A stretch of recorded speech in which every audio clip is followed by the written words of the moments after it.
Thank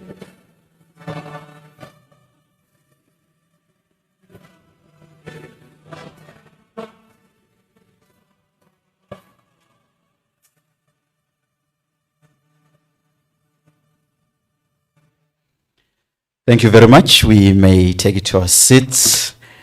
Ladies and gentlemen, for those who don't know me, my name is Moses Murerwa from Marketing and Communication of the University of Limpopo, and today I'll be the program director for the day. Let me take this opportunity to thank you for coming to this beautiful event.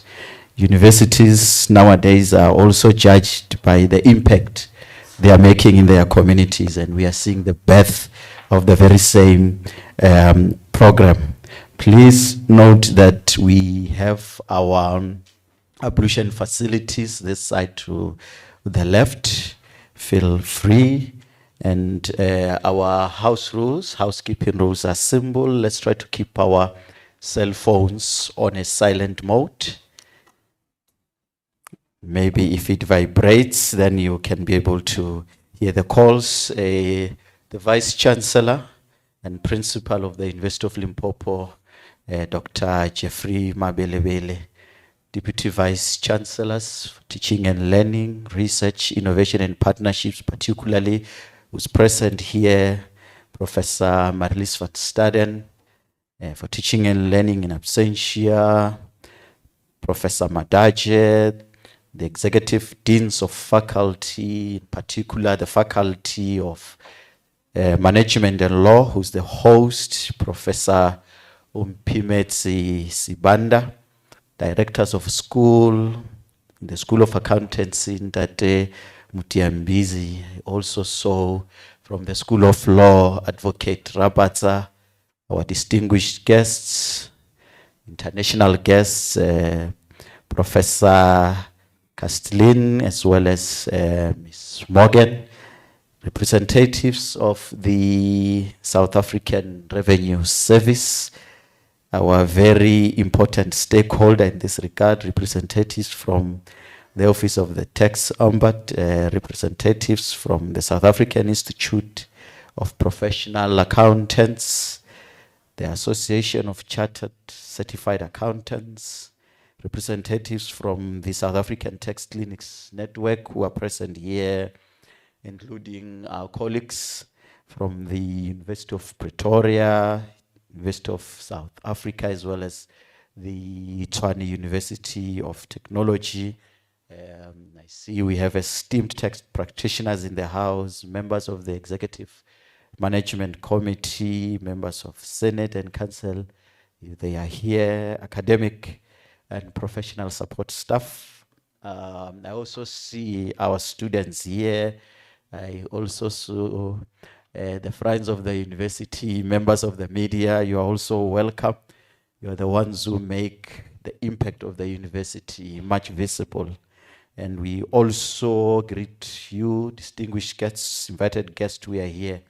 Ladies and gentlemen, you are welcome. Without wasting any time, let me take this opportunity and invite the Vice Chancellor and Principal to highlight the strategic importance of having a tax clinic at a university level and what that means. Thank you very much. Let's appreciate him as he comes.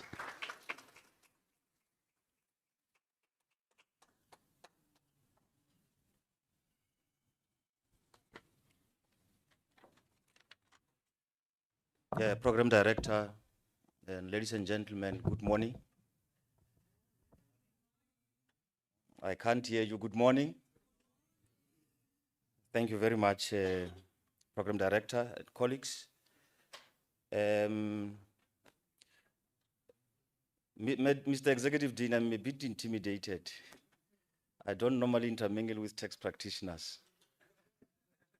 I stay far away from them, not because I've got any wealth to protect, but because they are generally difficult people to associate with. Having said that, ladies and gentlemen, thank you very much for coming to this event of the university. The launching of the University of Limpopo tax clinic. It's a very important initiative of the university under the Faculty of Management and Law. And we, as a university, are very appreciative of the gesture that they have embarked upon to have this clinic launched. I know Mr. Mrera earlier on did acknowledge some of the guests, but he spoke about representative of. So I've got the names here. So I want to put the names next to the representatives where it is reasonably practicable. Firstly, the Executive Dean of the Faculty, Professor Sibanda, thank you very much. We are really pleased that you have invited us to this event of the faculty. And our director in the School of Faculty of Management and Law, Stanford Mutiambizi, our director in the School of Law, Advocate Rapatsa, and our director also in the TEFLOP Graduate School of Leadership, which is in the Faculty of Management and Law, Professor Mukwena. We also have colleagues from the Taxation Department, led by Mr. Lepiana, who is here, and quite a number of colleagues from that. Our guest speakers from Australia, Donovan Castellan and Annette Morgan, all of you are welcome. Our own tax ombudsperson. You are called ombudsperson, tax ombudsperson, not ombudsman, tax ombudsperson. Ms. Yanga Mputa, welcome. The acting CEO of the tax ombuds. I'm not sure whether she's here, Ms. Mamdao. She's coming. We are welcoming her in absentia. In absentia, yes. Representatives from the South African Tax Clinics, Professor Dupree, Dr. DeHart, and Mr. Nechandama. All of them should be here. And we also have representatives, I've been informed, from the Limpopo Chamber of Commerce. I'm not sure whether she has joined us. She was here. And we have tax practitioners representative, Lila Weltehan, and other tax practitioners who have joined us today. Our representative, this one we can call them representatives. Our representatives from SARS are here. We don't have a name for them. They are here. And we've got quite a number of other organizations that are represented. Our colleagues from SAICA, I saw them. Those who came here for accreditation and other things, SAIPA and ACC and others. And our colleagues from University of Pretoria who are also here. We are quite glad that all of you had decided to heed the call to come and celebrate with us as we launch this important initiative of the university.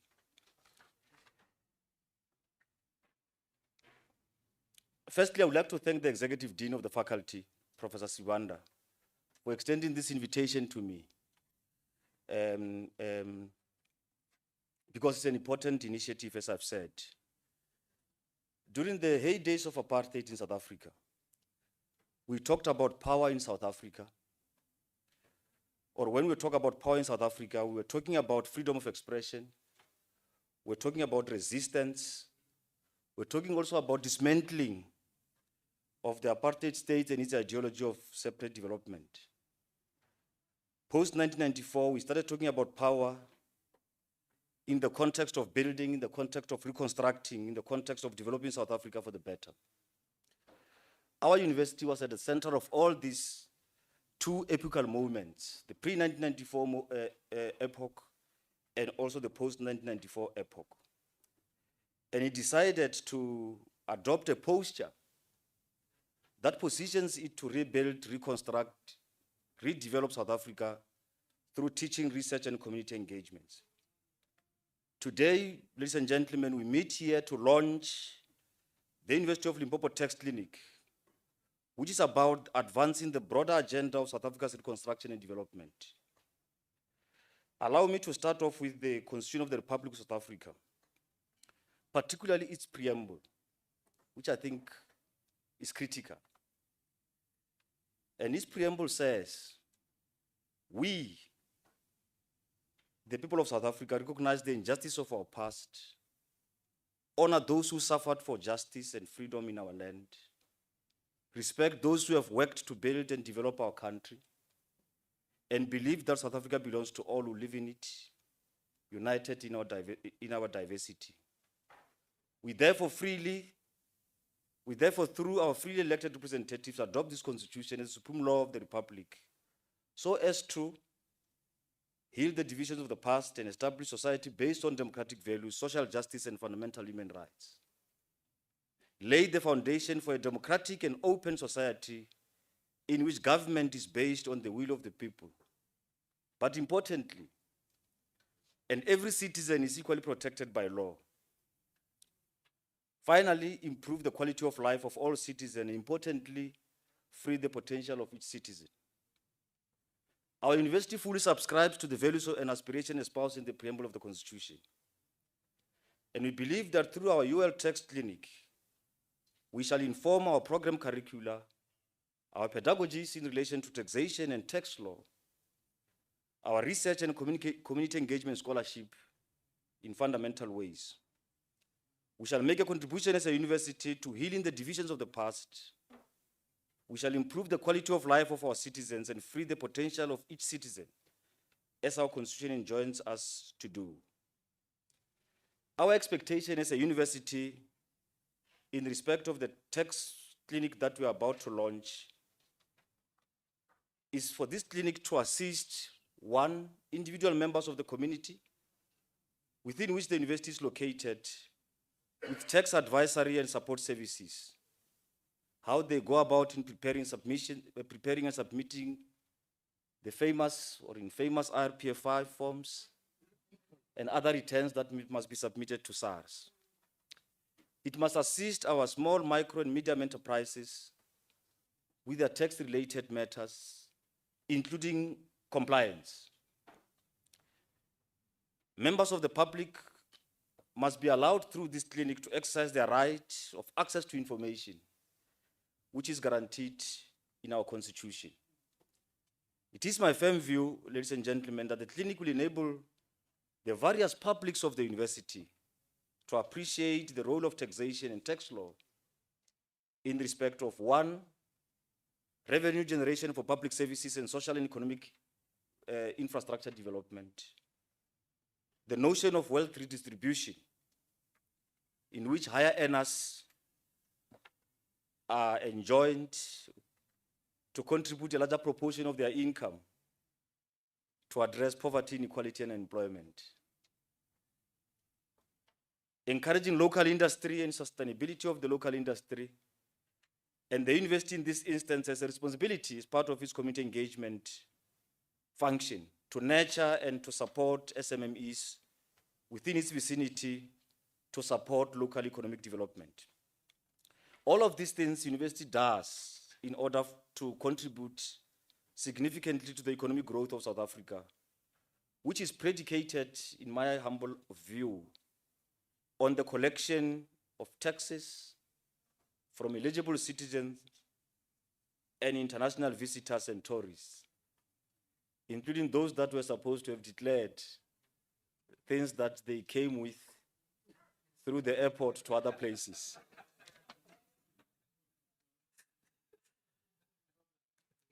Prof. Sibanda and colleagues, this clinic is an expression of the university working together with our communities for the greater good of our nation.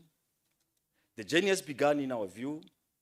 There's no turning back, and the university management shall support the tax clinic in any way possible to discharge its mandate, which in our view is to serve our people in line with the values and aspirations of our Constitution, to serve as a laboratory for teaching and learning for both our accountancy students and, where possible, also for our law students. At the core of its developmental agenda, I believe, should be an understanding that the university, which contributed to freedom in South Africa, should become an agent, an active agent in changing the lives of our people for the better. The tax clinics we are about to launch is a testimony to this commitment. May it grow and succeed to live up to this expectation of our people. And finally, let me take this opportunity to welcome all of you to the launch, as I've done earlier. And I would particularly like to express my profound gratitude to Prof. Sibanda for the excellent leadership that he has provided to the faculty, which has given rise to this tax clinic. In the same vein, it will be remiss of me not also to offer my warmest congratulations to both Mr. Mutambizi, the acting director of the School of Accountancy, and our own director of School of Law, Advocate Rapatsa, and their teams for their tireless and collaborative work and commitment, which gave rise to the establishment of this University of Limpopo tax clinic we are launching today. Ladies and gentlemen, the clinic is here. It is now up to all of us to fashion it to change the lives of our people. May the upcoming deliberations be a success. May they strengthen this clinic to become what it was conceived to be. With those few words, you're all welcome and thank you very much.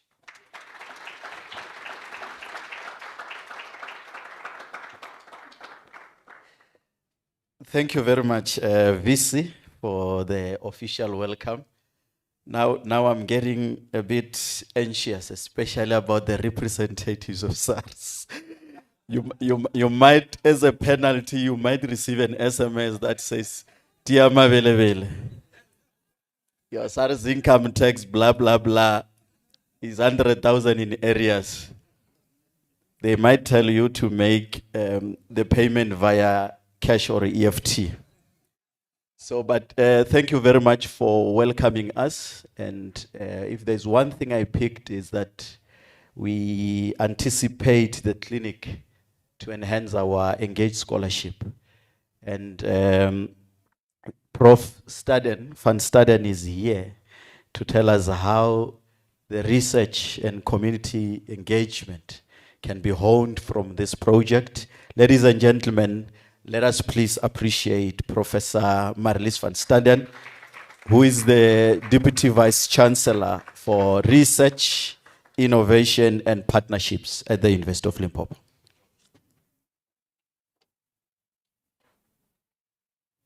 Good morning. Today marks a significant milestone, not only for the University of Limpopo, but also for higher education and community engagement in South Africa.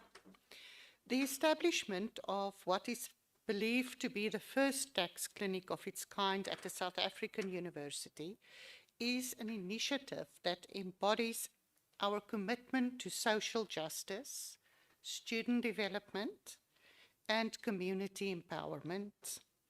At its core, this tax clinic represents far more than a new service offered by the university.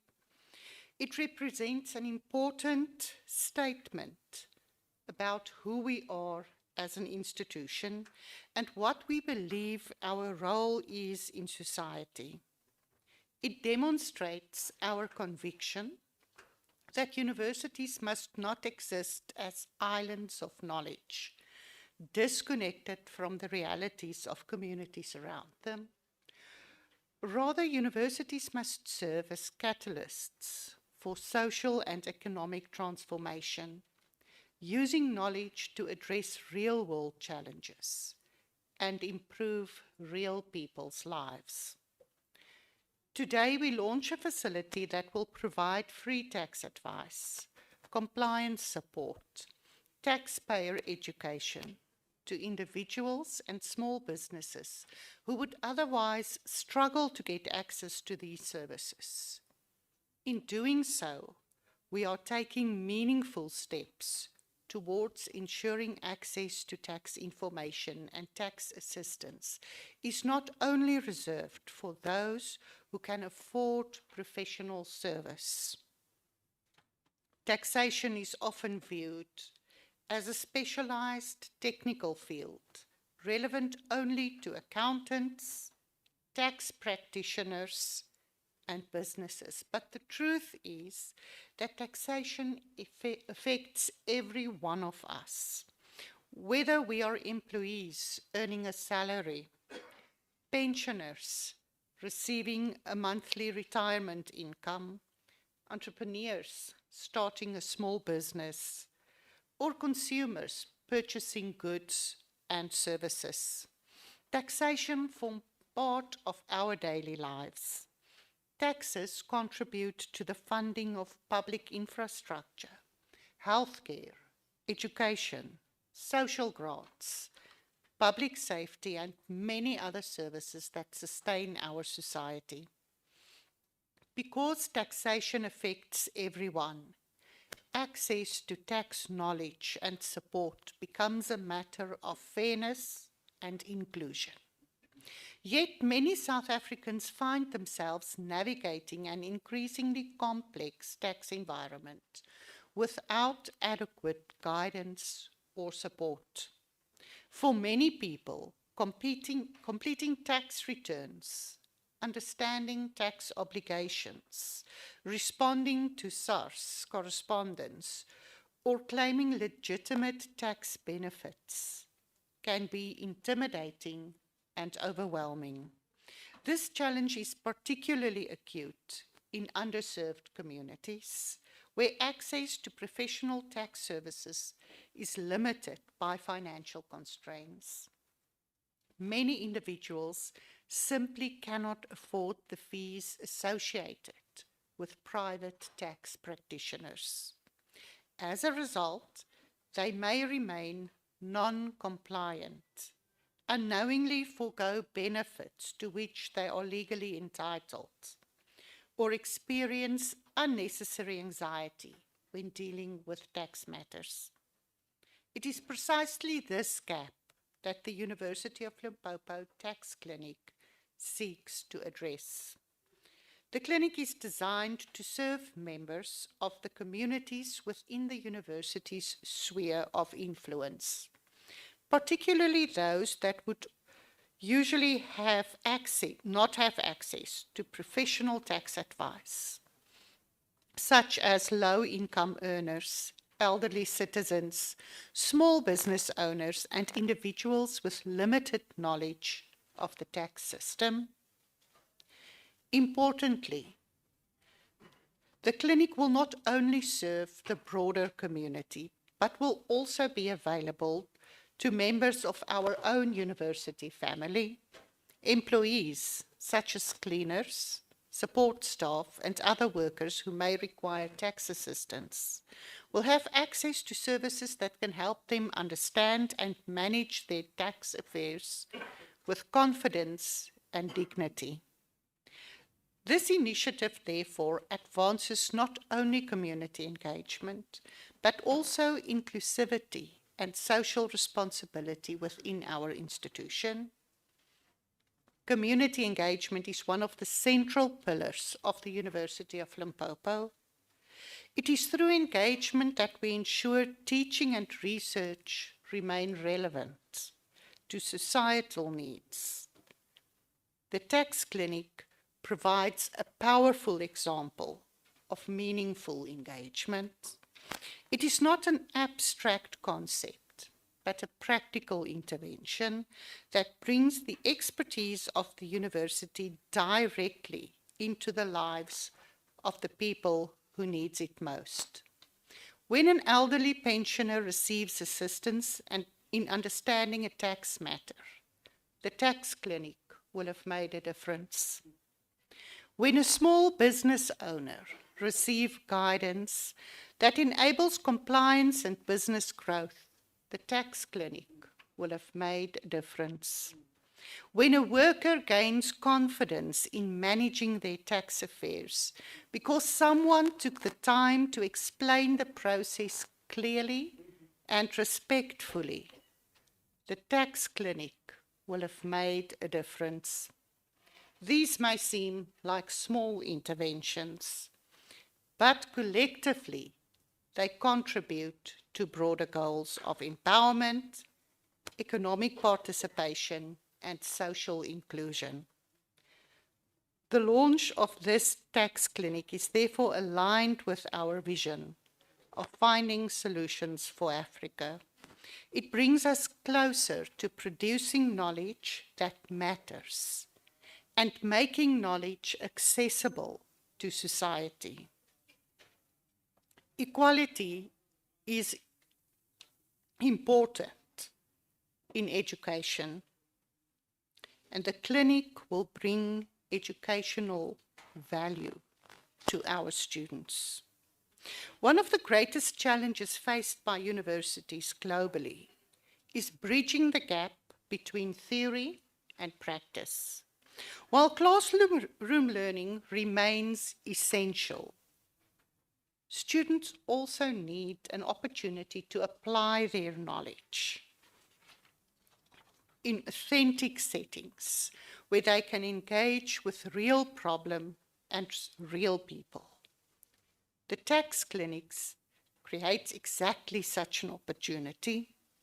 Through supervised experiential learning, students will be able to participate in the provision of tax services, engage directly with taxpayers, observe professional practice, and develop practical skills that cannot be acquired through textbooks alone.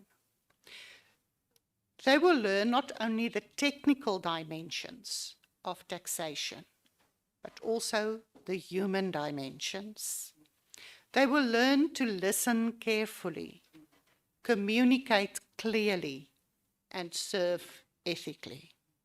They will learn that behind every tax return is a person, a family, a small business, or a community member seeking assistance. They will learn that professional expertise carries with it a responsibility to contribute to the public good. These are lessons that will shape them into competent professionals and responsible citizens. The tax clinic, therefore, serves a dual purpose: empowers communities while simultaneously preparing future graduates for successful careers and meaningful social contribution. This combination of service and learning lies at the heart of the university's educational mission. Today's launch also demonstrates the value of collaboration. The success of this initiative has been made possible through collective efforts of many stakeholders who share common commitment to public service and community empowerment. We acknowledge the contributions of our academic staff, whose expertise and dedication have laid the foundation for this clinic. We thank our industry partners, professional bodies, and international collaborators whose support enriches this initiative and positions it for long-term success. We appreciate the commitment of those who have recognized the transformative potential of a university-based tax clinic and who have joined us in turning this vision into a reality. No institution can address societal challenges in isolation. Lasting impact occurs when university, industry, government, professional organizations, and communities work together towards shared objectives. The tax clinic stands as a testament to what such partnerships can achieve. As we celebrate this achievement today, we must also look ahead. The true measure of the clinic's success will not be the launch event itself. Its success will be measured by the lives touched, the individuals empowered, the businesses supported, and the students developed through its work. It will be measured by the confidence that taxpayers gain when they understand their rights and responsibilities. It will be measured by the trust that communities place in the university as a partner in their development. It will be measured by the graduates who leave this institution equipped not only with academic qualifications, but with real practical experience and a deep commitment to service. Our aspiration is that the University of Limpopo Tax Clinic becomes a model of excellence, innovation, and community-centered engagement. We hope that it inspires similar initiatives across South Africa and contributes to a broader conversation about how universities can effectively support taxpayers and strengthen communities. Today, we celebrate a beginning that expands access to justice and information, a beginning that strengthens our connection with the communities we serve, a beginning that creates new opportunities for experiential learning and student success, and a beginning that demonstrates the transformative power of higher education when knowledge is placed in the service of society. As the University of Limpopo, we remain committed to building responsive, engaged, and impactful partnerships that address societal needs and contribute to sustainable development. May this tax clinic grow from strength to strength, becoming a beacon of service and learning and empowerment for many years to come. The University of Limpopo Tax Clinic, proudly University of Limpopo. Thank you.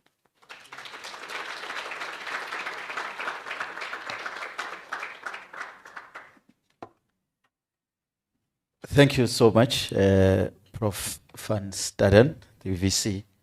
And one of her key words is small business. She mentioned it 5 times in her speech. So, which means is another critical stakeholder. It reminds me of some day visiting a branch. A young man received a love letter of how much his business owed. And he tried to check how can he file. They told him you can't. You don't have access to your account because you are not an appointed director of that company. You could see how confused the young man was. And the business was running for over 10 years. All he knew was that if he doesn't make $1 million per annum, you don't pay tax.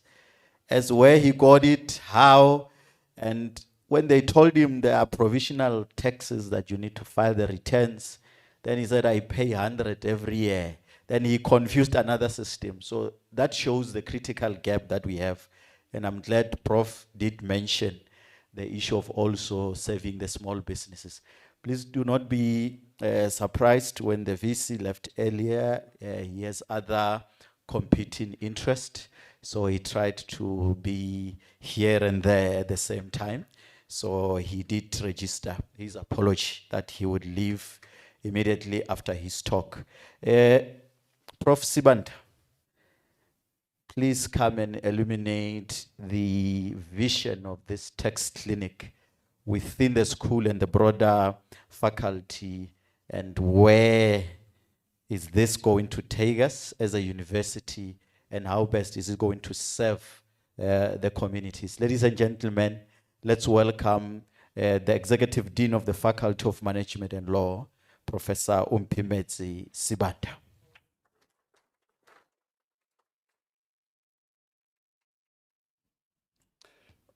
Good morning, colleagues. Thank you, Program Director.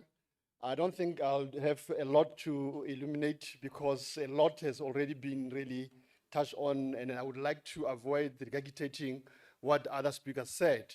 But then what I can only say is that today it is not just another event on the university calendar.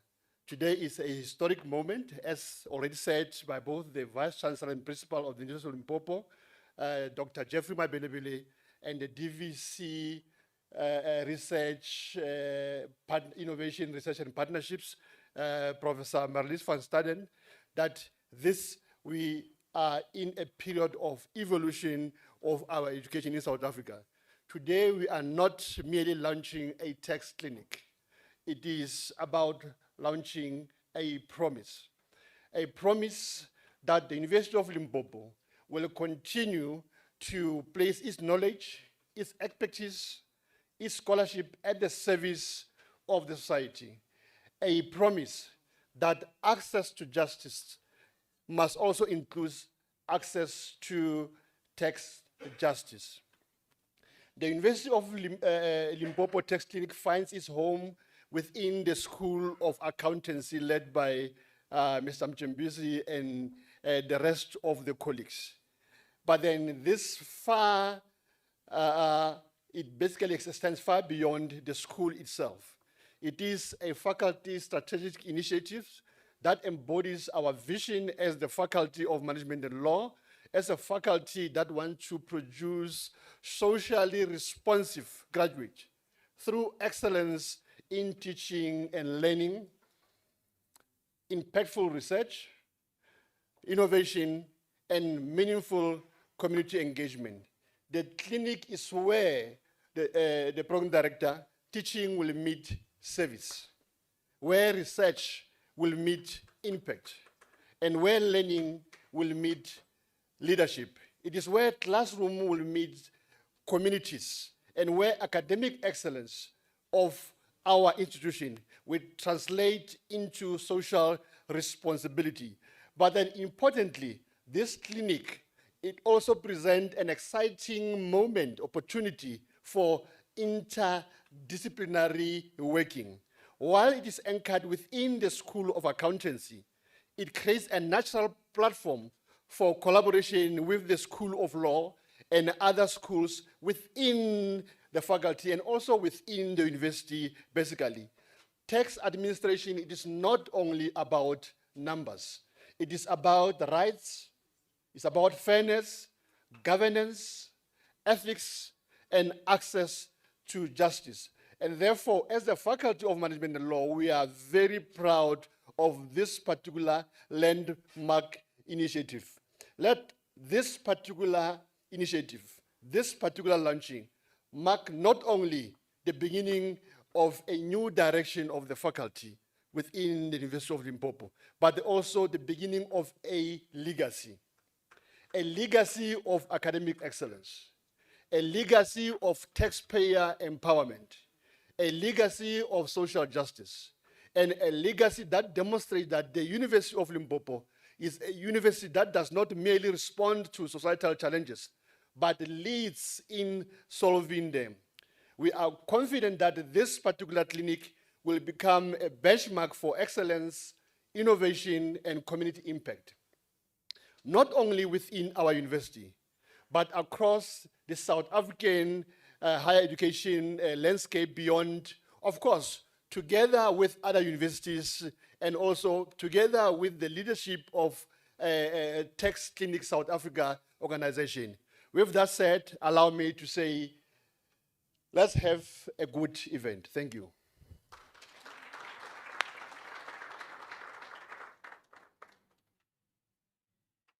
That was Professor Umpimedzi Sibanda, who's the Executive Dean of the Faculty of Management and Law at the University of Limpopo. Prof, you mentioned a lot of meeting. Research will be meeting, impact, teaching, and I should also welcome and take this opportunity to also appreciate the listenership. We are actually simulcast across community radio stations across the province in all the 5 districts. So in the room, do not be surprised when sometimes I speak like I'm a radio presenter and I'm saying, your time is exactly 16 minutes past 11 o'clock, and what we had was the vision from the Executive Dean of the Faculty of Management and Law. And ladies and gentlemen, as we launch the Tax Clinic, many people know clinic, everything to do with injections and medicine. But maybe in terms of to benefit the communities that are listening out there. So a tax clinic is a service in which the university will be helping communities in their tax matters, also to transmit knowledge for free. The cost that would otherwise be very huge for our ordinary South Africans who need to comply. And even issues of compliance, I spoke about how a young man was confused, did not know what was VAT, what was returns of a company, provisional returns of tax, and all those things. So particularly the establishment of a tax clinic serves for that purpose, and communities are more than welcome to come to the university and inquire about their tax matters. And coming up, we're going to have the two presentations from our guest speakers. These are international speakers with huge biographies, but they will forgive me. They will forgive me. I'll just do brief introductions, just for the benefit of our listeners as well as our audience here, knowing who's going to talk to them. Yes. Who do I start with? Oh, Annette, because two names here appear at the same time, so I had to be sure. Okay, Annette Morgan is a distinguished leader in taxation, experiential learning, and industry engagement, recognized for a contribution to academia, professional practice, and public service. So she's a senior lecturer and course or major coordinator for taxation at Curtin University, an academic lead of the industry and community hub within the Faculty of Business and Law. As academic lead, Annette provides strategic leadership for work-integrated learning, practice-based learning, internships, clinics, study tours, and industry-engaged projects, ensuring that these initiatives are innovative, sustainable, and aligned with the university strategy. She's also a co-founder and the long-serving director of the Curtin Tax Clinic, that is Australia's first pro bono university-based tax clinic, which has become a nationally recognized model for clinical tax education and community service. Ladies and gentlemen, let's welcome the presentation by Ms. Annette Morgan.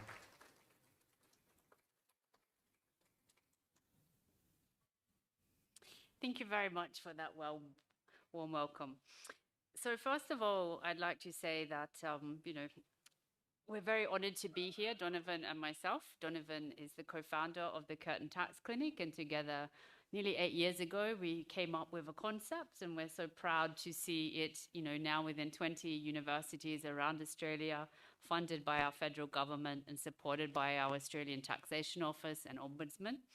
We also are really proud to see that it has expanded across the world. We have both assisted numerous organizations and other universities to expand, and we're very proud to be here this week in South Africa for the launch of 2 clinics and 2 initiatives. But today we focus on Limpopo's launch.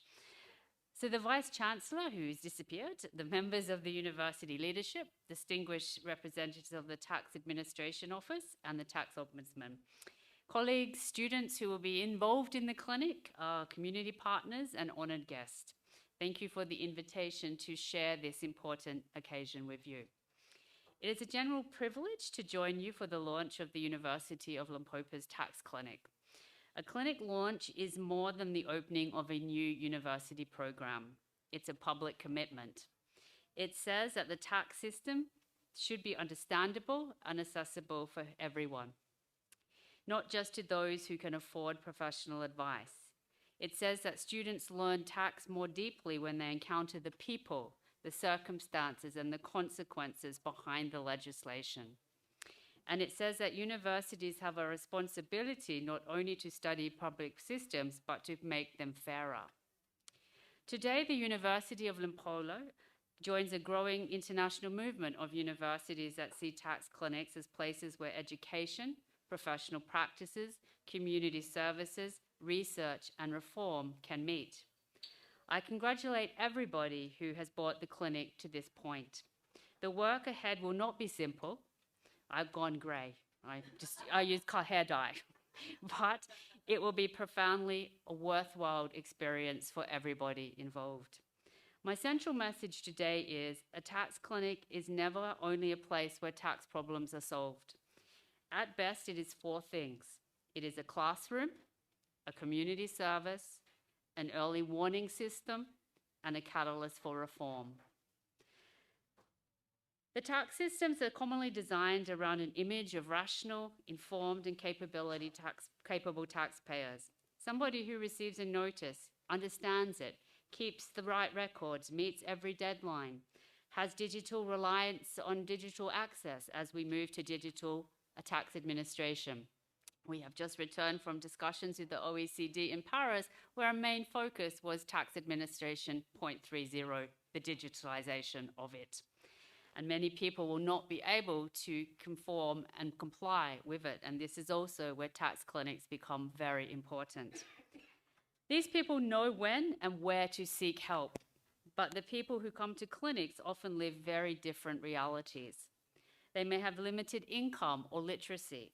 They may live far from professional services. They may lack stable internet access, identification documents, or complete records.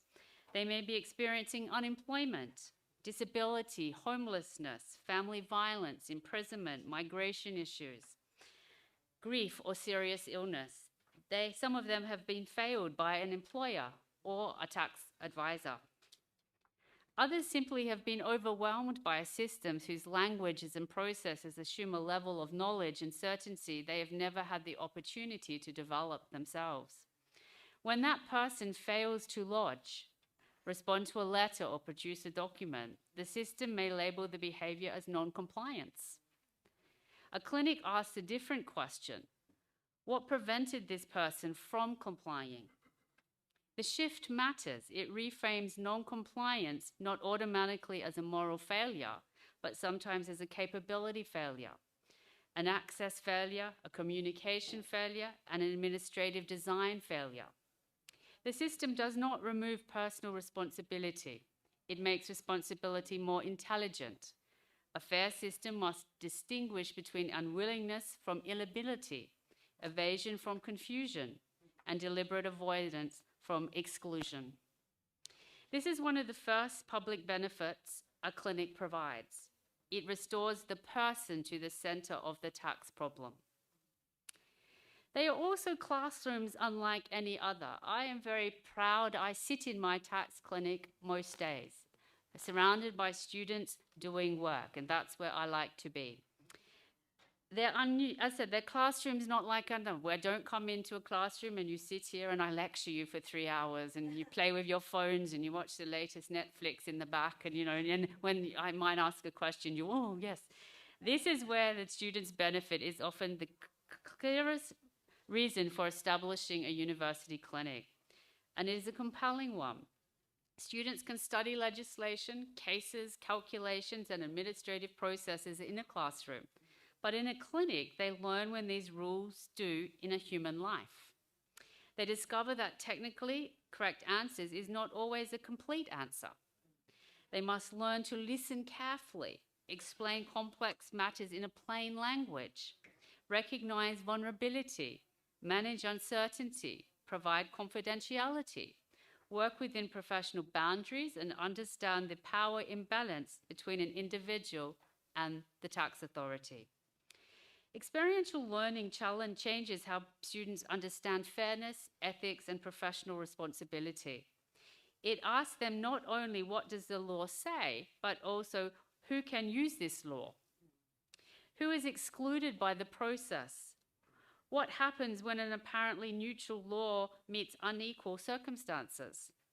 And what is my responsibility as a future professional? Within the university clinic system in Australia, which we call the National Tax Clinic, we have all seen, as there's 20 of us now, have seen students developing confidence and technical capability, but they also have learned empathy, judgment, and professional courage. They learn that the purpose of expertise is not simply to build a successful career for themselves, but expertise carries a public responsibility. This is how the clinics produce more than service. They produce a generation of socially conscious tax professionals, people who understand that tax is not merely a collection mechanism or a technical specialization. It is a part of the relationship between citizens and their countries. It funds public life, tax does, and we all have to pay it. We understand that. But it must also be administered in a way that preserves dignity, trust, and the rule of law. Years after an individual matter has closed, that educational effect continues. Graduates carry those lessons into firms, revenue authorities, governments, academia, and community. In that sense, every student trained in a clinic becomes part of the clinic's long-term impact statement. There is a wider role of a clinic in that the community service delivered by a clinic is immediate and tangible. At Curtin, our clinic has assisted thousands of vulnerable taxpayers and extended its work beyond university into homeless services, regional and Indigenous First Nations communities, prisons, schools, programs supporting migrant workers. In each setting, the individual issue matters: an unlodged tax return possibly, an unexplained debt, inaccessible superannuation that we have in Australia, a disputed assessment, or a person who simply does not understand what the tax authority requires from them. But if we stop resolving one file at a time, we miss a larger opportunity. A clinic sees the tax system from the ground up. It encounters problems before they become tribunal matters or court matters, formal complaints, or public controversies. It sees the letter that was misunderstood, the portal that could not be navigated, the identity requirements that could not be satisfied by a person, and the debt that grew while the person was too frightened to ask for help. This makes clinic an early warning system for systematic rights failures. One case may be an individual difficulty, 10 cases similar may really reveal a pattern, 50 may point to a flaw in administration, communication, policy, or law. And one of the things I'd like to raise here is that as part of the National Tax Clinic system, we have 20 clinics feeding into this. We work as a collective, not as individual. We have individual clinics, but we come together to share our knowledge and improve systems. Complaint data tells us what reaches a formal channel. Clinic experience can reveal what never reaches it. Many vulnerable people do not complain. They disengage. They miss deadlines. They accept decisions they do not understand. They disappear from the system until the consequences become more serious for them. The absence of complaint is therefore not proof that the system is working. Clinics occupy that critical space between lived experience and formal accountability. They can identify recurring problems, documents de-identification, I'm stuck on that word, patterns, test whether administration explanations align with what people's experiences are, and bring evidence to policy discussions before harm becomes entrenched. Why should the tax administration systems value the tax clinics? And we in Australia are very lucky that we have a great working relationship with our Australian Taxation Office. But we always say, we do not work for you, you work for us. We will provide you with information that we want you to take away and change, okay? So it is tempting to see clinics as critics of tax administration, and is that one thing we are not? We are not your critic. In my experience, the more productive understanding is that clinics can be trusted partners in a better administrative, provided their independence is also respected. Tax administrative benefits where taxpayers receive accurate, independent assistance. Clinic clients are helped to understand their obligations, correct past errors, engage with correspondence, and return to the tax system they may be disengaged from. Matters can be resolved earlier without better information and less escalation. This reduces possible disputes and can provide voluntary compliance by taxpayers. Clinics also provide something that large institutions struggle to generate internally: an unfiltered view of how the administration systems are experienced by people with the least capability to navigate them. A policy may appear clear at the center and remain inaccessible at the edges. A digital service may work well for users and completely exclude a particular group, which is becoming quite a focus around the world of how do vulnerable taxpayers engage with a digitized system that we seem to be moving to at a fast pace. A standard letter may legally aggregate and practically be not understandable by a person. Clinics' insights can help administrations improve forms, correspondence, digital pathways, staff training, vulnerability frameworks, escalation processes, and the design of early interventions. They can also reveal whether law itself creates unfair or unintended outcomes. The benefit is not that clinics make enforceable easier. The deeper benefit is they help make administrative more legitimate. People are more likely to engage with a system they experience as understandable, consistent, and fair. Trust is not separate from efficient administration. It is one of its foundations. Also, we have the tax ombudsman here as well, and I'd like to talk also about the tax clinics and the ombudsman's role. Within Australia, we work very closely with our tax ombudsman. Now, the relationship between clinics and the ombudsman is clearly especially important. Their office can navigate and investigate complaints, identify maladministration, recommend improvements, and provide an independent accountability mechanism. But they can act only on what becomes visible to them and within the boundaries of their mandate. Clinics often work earlier and closer to the taxpayer. They help clients understand the problem, assemble records, communicate with authorities, and decide whether a formal complaint is necessary. Where an ombudsman intervention ends, or where a matter never meets the threshold for formal investigation, a clinic may provide the sustained practical assistance that enables a person to act on their rights. The flow of knowledge should also move in the other direction. Without breaching client confidentiality, clinics can share data with the ombudsman, reoccurring barriers they're seeing, repeated administrative behaviours, emerging areas of vulnerabilities, and examples of processes that are not working as intended. The ombudsman can use these signals to target engagement, education, inquiry, and systematic investigations. That relationship must be carefully designed. Clinics should not become informal investigators for government, referral arms of the Revenue Authority, or sources of identifiable client intelligence. Their value depends on community trust, clear protocols, informed consent, and respect for the professional obligations are essential. Independence should not mean isolation. It should mean the freedom to speak honestly, supported by relationships strong enough to be heard. The dangers of tax clinics are they can also be an issue. It's in the danger of what we call becoming a patch. There is, however, a difficult question that every successful clinic must confront. Are we helping to transform an unjust system or just helping people to survive it? Clinics can unintentionally become patches for I need another Coke. Systematic failures. Governments and institutions may point to the existence of free assistance where leaving the cause of demand untouched.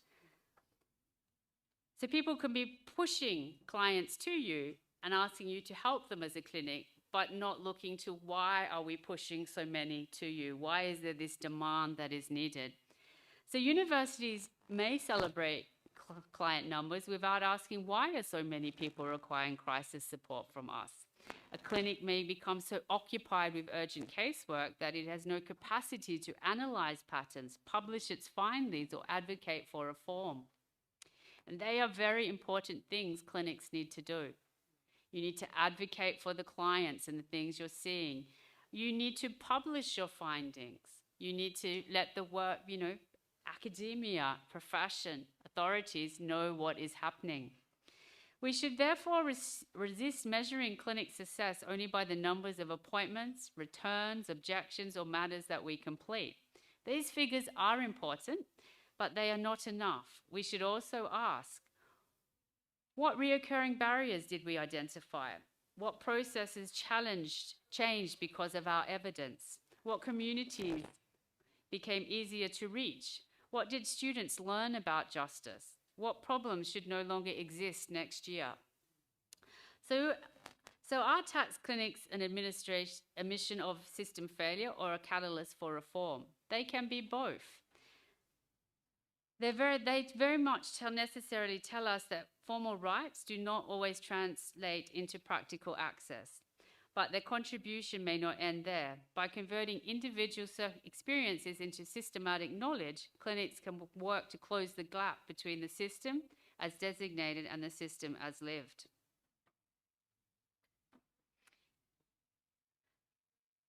So what is required to scale well?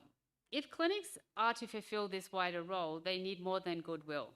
They need institutional support from universities and political support from governments and organizations. But support designed in a way that does not compromise their independence. Okay? Clinics need sustainable funding. Short-term grants can launch innovations, but communities cannot build trust around a service that might disappear each year. Funding should support supervision, administration, outreach, evaluation, research, and student participation, not only the visible client appointments. Secondly, they need university recognition. Clinical education is demanding. It involves teaching, professional supervision, risk management, partnership building, research, and public engagement. The work must be recognized in workloads, promotion, resourcing, and academic strategy. A clinic cannot depend indefinitely on the unpaid commitment of a few champions. Third, clinics need a strong governance, clear scope, professional standards, confidentiality protections, conflict procedures, referral pathway, data safeways, and boundaries about what students may do. Independence is strengthened, not weakened, by good governance. Fourth, they need constructive access to tax administrators, Ombudsman's Office, the profession and community organizations. Clinics should be able to escalate urgent problems, obtain appropriate technical guidance, and contribute evidence to consultations. But funders and the public bodies must accept that a clinic may sometimes deliver uncomfortable findings. Finally, clinics need permission to think beyond service delivery. They need the time and the capability to evaluate their work, conduct research, publish, de-identify findings, and advocate for structural change. Independence without influence leaves valuable knowledge unheard. Influence without independence destroys the trust that creates the knowledge. I've just about finished. Okay. Universities are uniquely placed to hold these elements together. They can combine professional services with teaching, research, and independent public analysis. They can convene communities, administrators, ombudsman office, practitioners, and policymakers. They can ask the questions that are difficult for institutions to ask about themselves. They can also help legitimize tax justice as a scholarship and a policy field that can be researched by students. Tax justice is not just limited to debates about tax rates, avoidance, or the distribution of tax burden. It includes procedural fairness, administrative conduct, digital exclusion, access to justice and advice, taxpayers' right, cultural safety, and the practical ability to comply.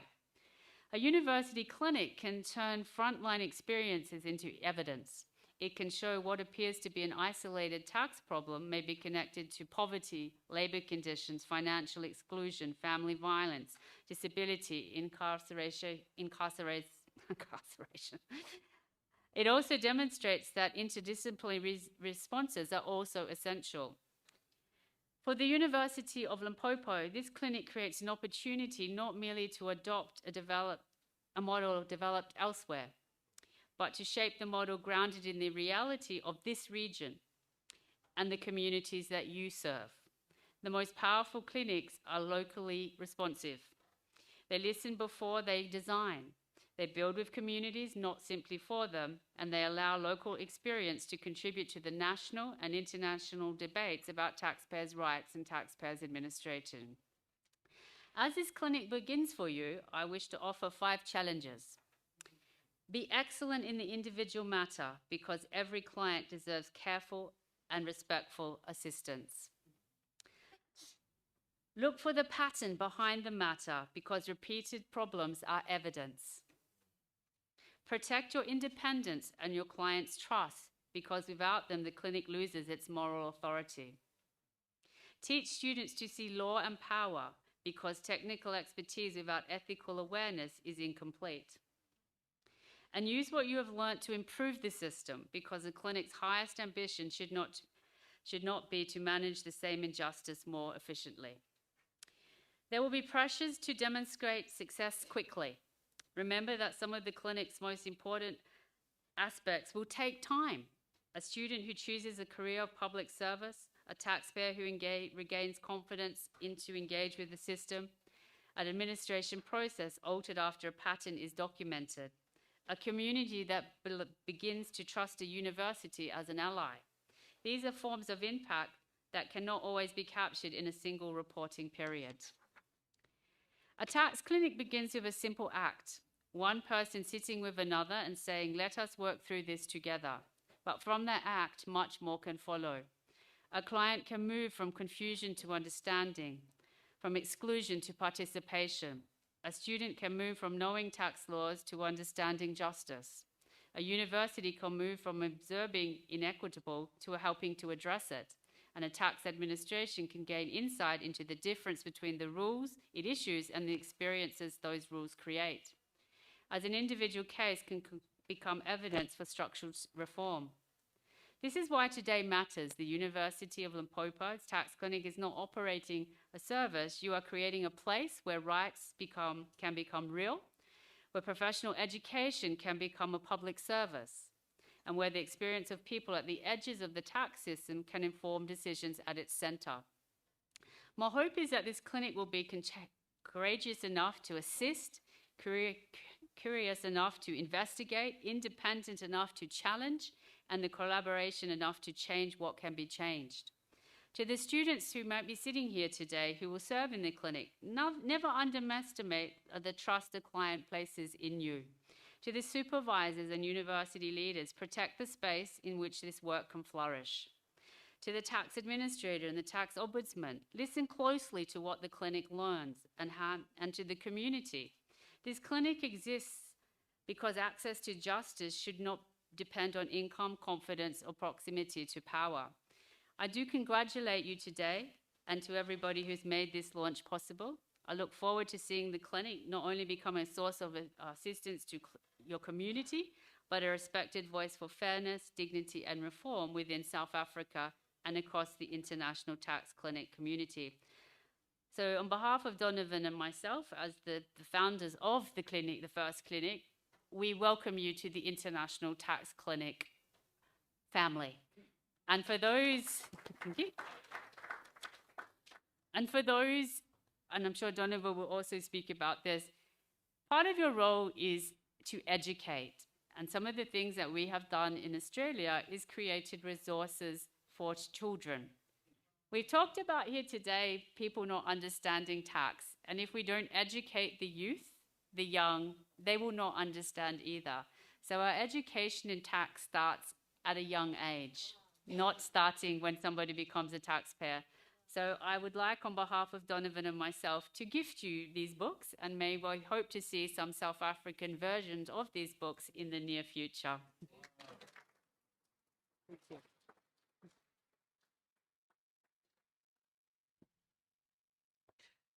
Thank you. Thank you very much, Annette, for your very insightful presentation. Ladies and gentlemen, your time is exactly 14 minutes to 12 o'clock to midday.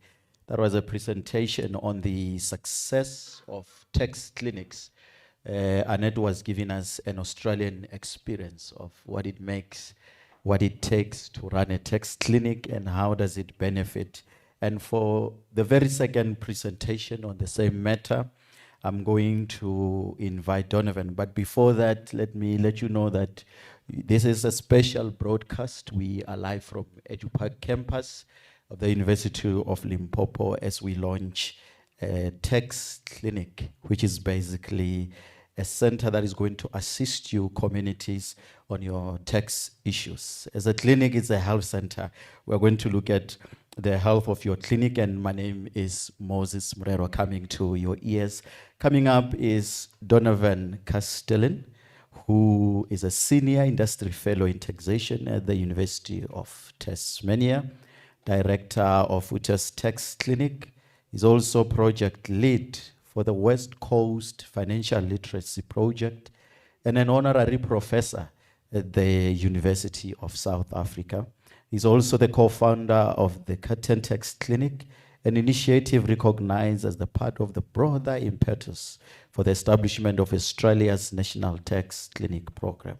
So his work focuses on applied taxation, tax administration, clinical education, financial literacy, with some strong emphasis on access to justice, tax integrity, and community capability building. So through his leadership of pro bono and community-based initiative, he works to translate complex tax and financial concepts into practical outcomes for individuals, for students, regional communities alike. So ladies and gentlemen, let's welcome Donovan to come and give us the success story from their Australian experience. Thank you very much. Thank you ever so much.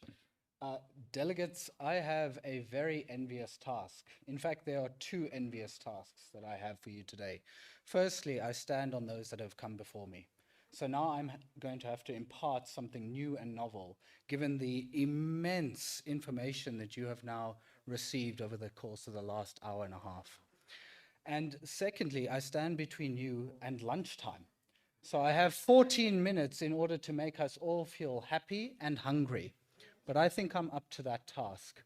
Now, I do have some slides. I understand that there might be some technical issues at the moment, but I might offer an anecdote while we sort that out. And I might start by saying it is very good to be home. You might tell from my accent that I don't have the traditional Australian accent. In fact, I was born in the Western Cape, in Cape Town, and I spent most of my childhood in a place called Bloemfontein. So I grew up with the Drakensberg Mountains, I grew up touching this land, and I am so grateful to be back. But I might also make another remark on that. For the benefit of SARS, I can also confirm that I am fully up to date and have no outstanding South African tax obligations. And perhaps with that as well, I might just offer a few sort of conclusory remarks on the other presentations before I start my own. It is an amazing opportunity to be a participant in any tax clinic program. And on behalf of myself and Annette, I want to thank the University of Limpopo and also our colleagues at the University of South Africa, as well as members of the broader South African Tax Clinic program, for showing us such hospitality and such kindness throughout our journey here to South Africa. And almost by magic, hopefully, the slides are now present on the screen. Now, I do not wish to belay the process today because a lot of our journey has been covered. So instead of talking about our path to today, maybe I'll talk about our pathway through to lunchtime. And in that context, we may skip a little bit about potentially why the tax clinics exist. I believe that has been well traversed, and also how they work, focusing more on the pragmatic elements. And I will also just offer another remark. My presentation may not be as polished as the others. And it may not be as polished because it resonates with the types of clients that we see. We see and we deal with complexity. We see and we deal with vulnerability. We see and we deal with things that are not polished. And it is exactly and precisely why tax clinics are so important, because we meet at the intersection of need. And that hopefully is what the evidence is going to show and going to impart on you today. I will also go a little bit deeper in terms of the nuances of who we serve and why that actually matters, and give you a personal story, a personal anecdote in terms of another program that I run that is led by the tax clinic in Tasmania. And then I have, similar to Annette and those that have come before me, a charge, a call to action. But before I make that charge, I want to know how many of you are students in the room that hope to participate in Limpopo's tax clinic? Hands up. You're amazing, hey? They are your future leaders. They're your future advocates.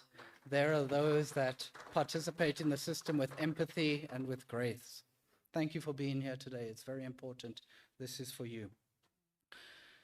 Again, it has been well trodden, but why do tax clinics exist? It's a very simple concept. We exist to provide a service when no other does. So each year, thousands of people fall behind on their tax affairs, not necessarily through neglect. We can always focus on that component, but oftentimes the picture is much broader. Oftentimes there's illness, there's crisis, there's hardship. There's a person and their circumstances which underlie that non-compliance. And particularly for those that cannot afford professional help, the tax clinic is not just an option of last resort. It may be the only resort. So while tax clinics might have variance, particularly in terms of their geography, their local context, which is important, there is one model with 4 functions which meets the needs of most. And I remember distinctly coming up and germinating this model in Annette Morgan's office, who I'm deeply grateful for not only being here, but for guiding my journey in tax. And I stood across from her desk and we were thinking about how could we frame this in the most simple way. And we thought about, well, what is our area of service? Hey, that's a good word, area. Advice, representation, education, and advocacy. And these are the functions, the pillars on which each tax clinic can stand, and each tax clinic can have the needed impact. When we speak about advice, we're talking about having that frontline professional that is dedicating their time to training both students, but also serving the community. Representation, giving voice to those that often go unheard, standing beside them in their dealings with a particular revenue authority. Education of both the community and of our students, building better systems through tax and financial literacy. And largely the advocacy work that we do, through the casework that we do inherently in the clinic that informs our research, but more than that, informs on systematic and systemic change. If you haven't seen it before, the tax clinic is not a novel institution. We, as I do right now, stand on the shoulders of those that have come before us. And indeed, this is the progress to getting the tax clinics to where they exist, not only in Australia, but in the United States, in Ireland, in England, and there will be a little slide later when we look at the horizon, South Africa. Okay? But you are in a fortunate position because the wheel does not need to be reinvented. It needs to be contextualized. There needs to be local flavor added to it. But the hard work, the established principles, the frameworks are now done for you. And I am excited to see how far you take them and where you iterate and just how special you make it, how South African it can be. But I would not be an academic if I did not put the literature to you and try to convince you that this is, in fact, a good idea. And I am greatly indebted to those that are here today, but also my incredibly esteemed co-authors who, since the inception of the tax clinics, have put a focus on ensuring that we can identify, promote, and also display the social return on investment. And the 3 key results are articulated on the screen. Tax clinics need to be legitimized in your functions, in your societies, codified into law if they can be. I have a joke, and I hope that it resonates with you, about when a tax clinic becomes legitimate. And my view on that is, when the Revenue Authority starts sending you matters, you know that you've stopped being a pilot and you've transformed into an institution. We're then also talking about capability. Now, capability is a broad term. Yes, it hinges off literacy. But what we're speaking about here is developing capabilities, not just for our students who will be empathetic tax practitioners, but rather for society as a whole. The members of the community that we serve, if they have disengaged, to re-engaged, or potentially to even take those learnings and demonstrate how the system can be improved. And indeed, that leads us to the third and perhaps most seminal insight, our systematic insights. Through the dedicated casework that we do in the clinic, we identify very niche areas of improvement, and we can feed that back to close the loop on tax reform and improvement. Now, for those that are particularly academically inclined, I do have a list of references at the end, so you are more than welcome to take it. But maybe let me contextualize a little bit more in the Australian context and give you our 2025 global figures. So Nat has indicated we now have 20 clinics in Australia, and these are some highline results based off that. As you can see, over 6,000, nearly 7,000 taxpayers were assisted by our clinical program. And behind every one of those is a person. So when I look at that figure, I don't just see the 6,000, I see almost 7,000 people in a better position because we exist. For the Revenue Authority, when you look at compliance-based figures, having an extra 10,000 lodgements, whether they produce a refund or potentially are in a collection phase, that can only be a significant and only be a good thing. When we look about our community engagement, that's 10,000 additional people which now have information that they otherwise might never have had access to. And we look to our students, that's nearly 600 better tax professionals of the future. I like my graphs, and I hope you do too. So if we phase through this in terms of what this looks like here and here, which demonstrates the growth of our clinical program in Australia, which I hope is going to be replicated by the efforts of the South African Tax Clinic program, you can see while we had a relatively small increase in clients, significant increases in lodgement, in small business engagement, in engagement with our First Nations persons, and indeed in enabling students to have that practical work integrated learning experience. And I will just take a moment to pause and say I'm proud to represent these figures here as a member of the National Tax Clinic program who worked on the annual report committee. So myself and an above colleagues worked very hard to get these figures here so we could present them to you today. But maybe I'll take it a little bit closer to home. Now that might not be wholly accurate because I've got two homes. I've got here in South Africa, Mzansi. Hey!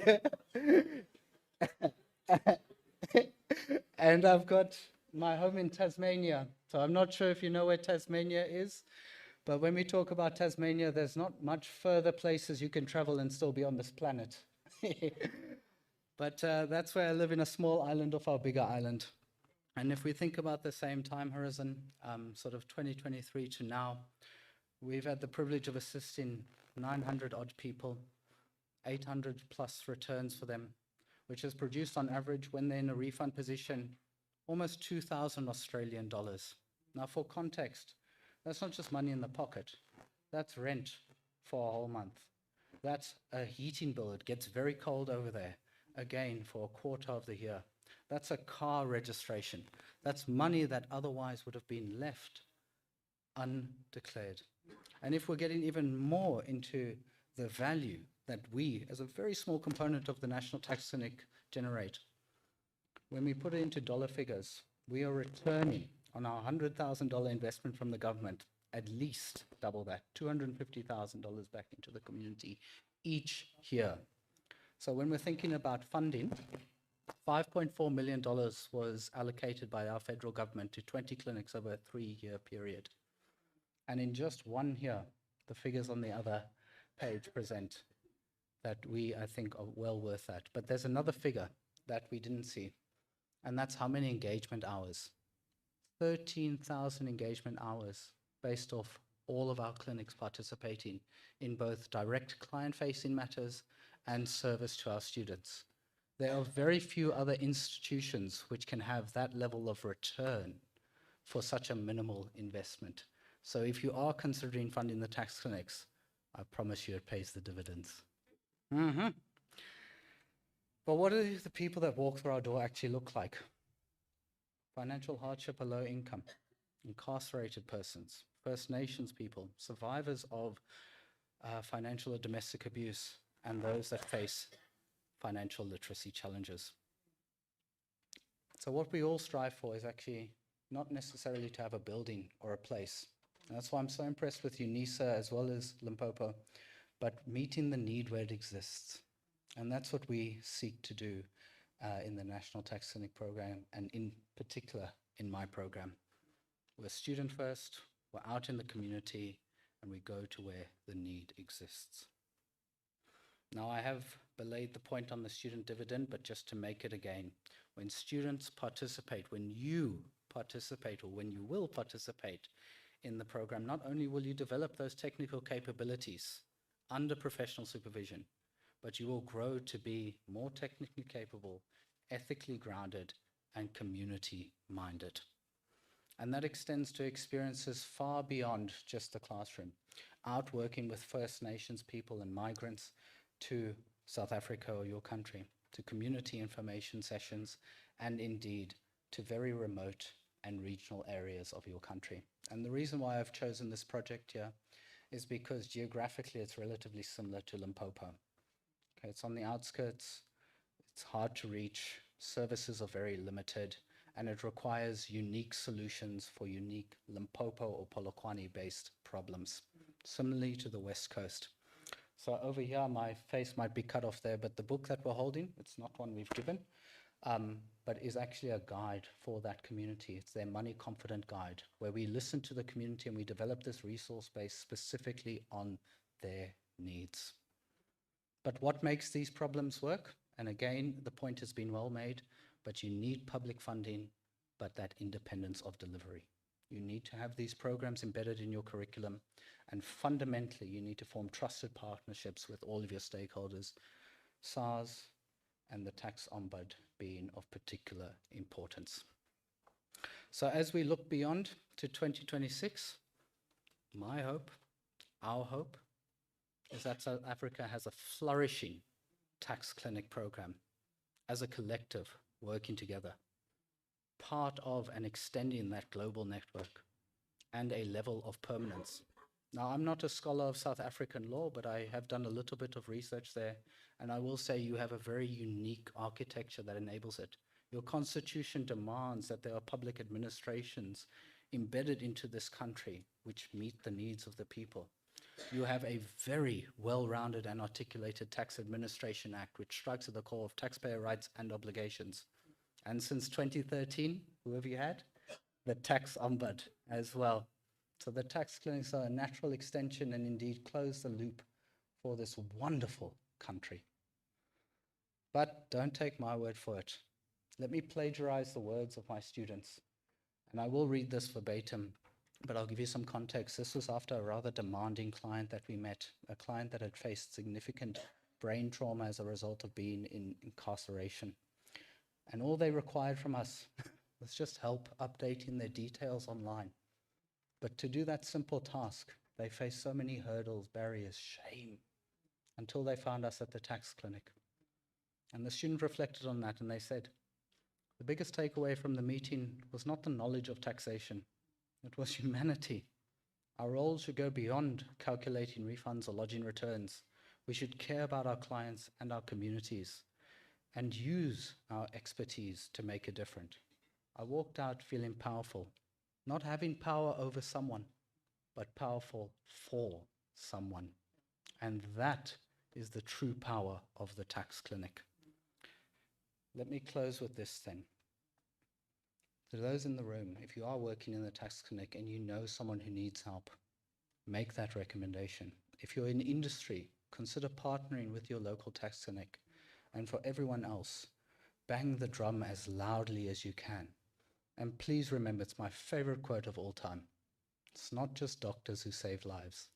Tax, financial, legal professionals can too. And your tax clinic will. Thank you.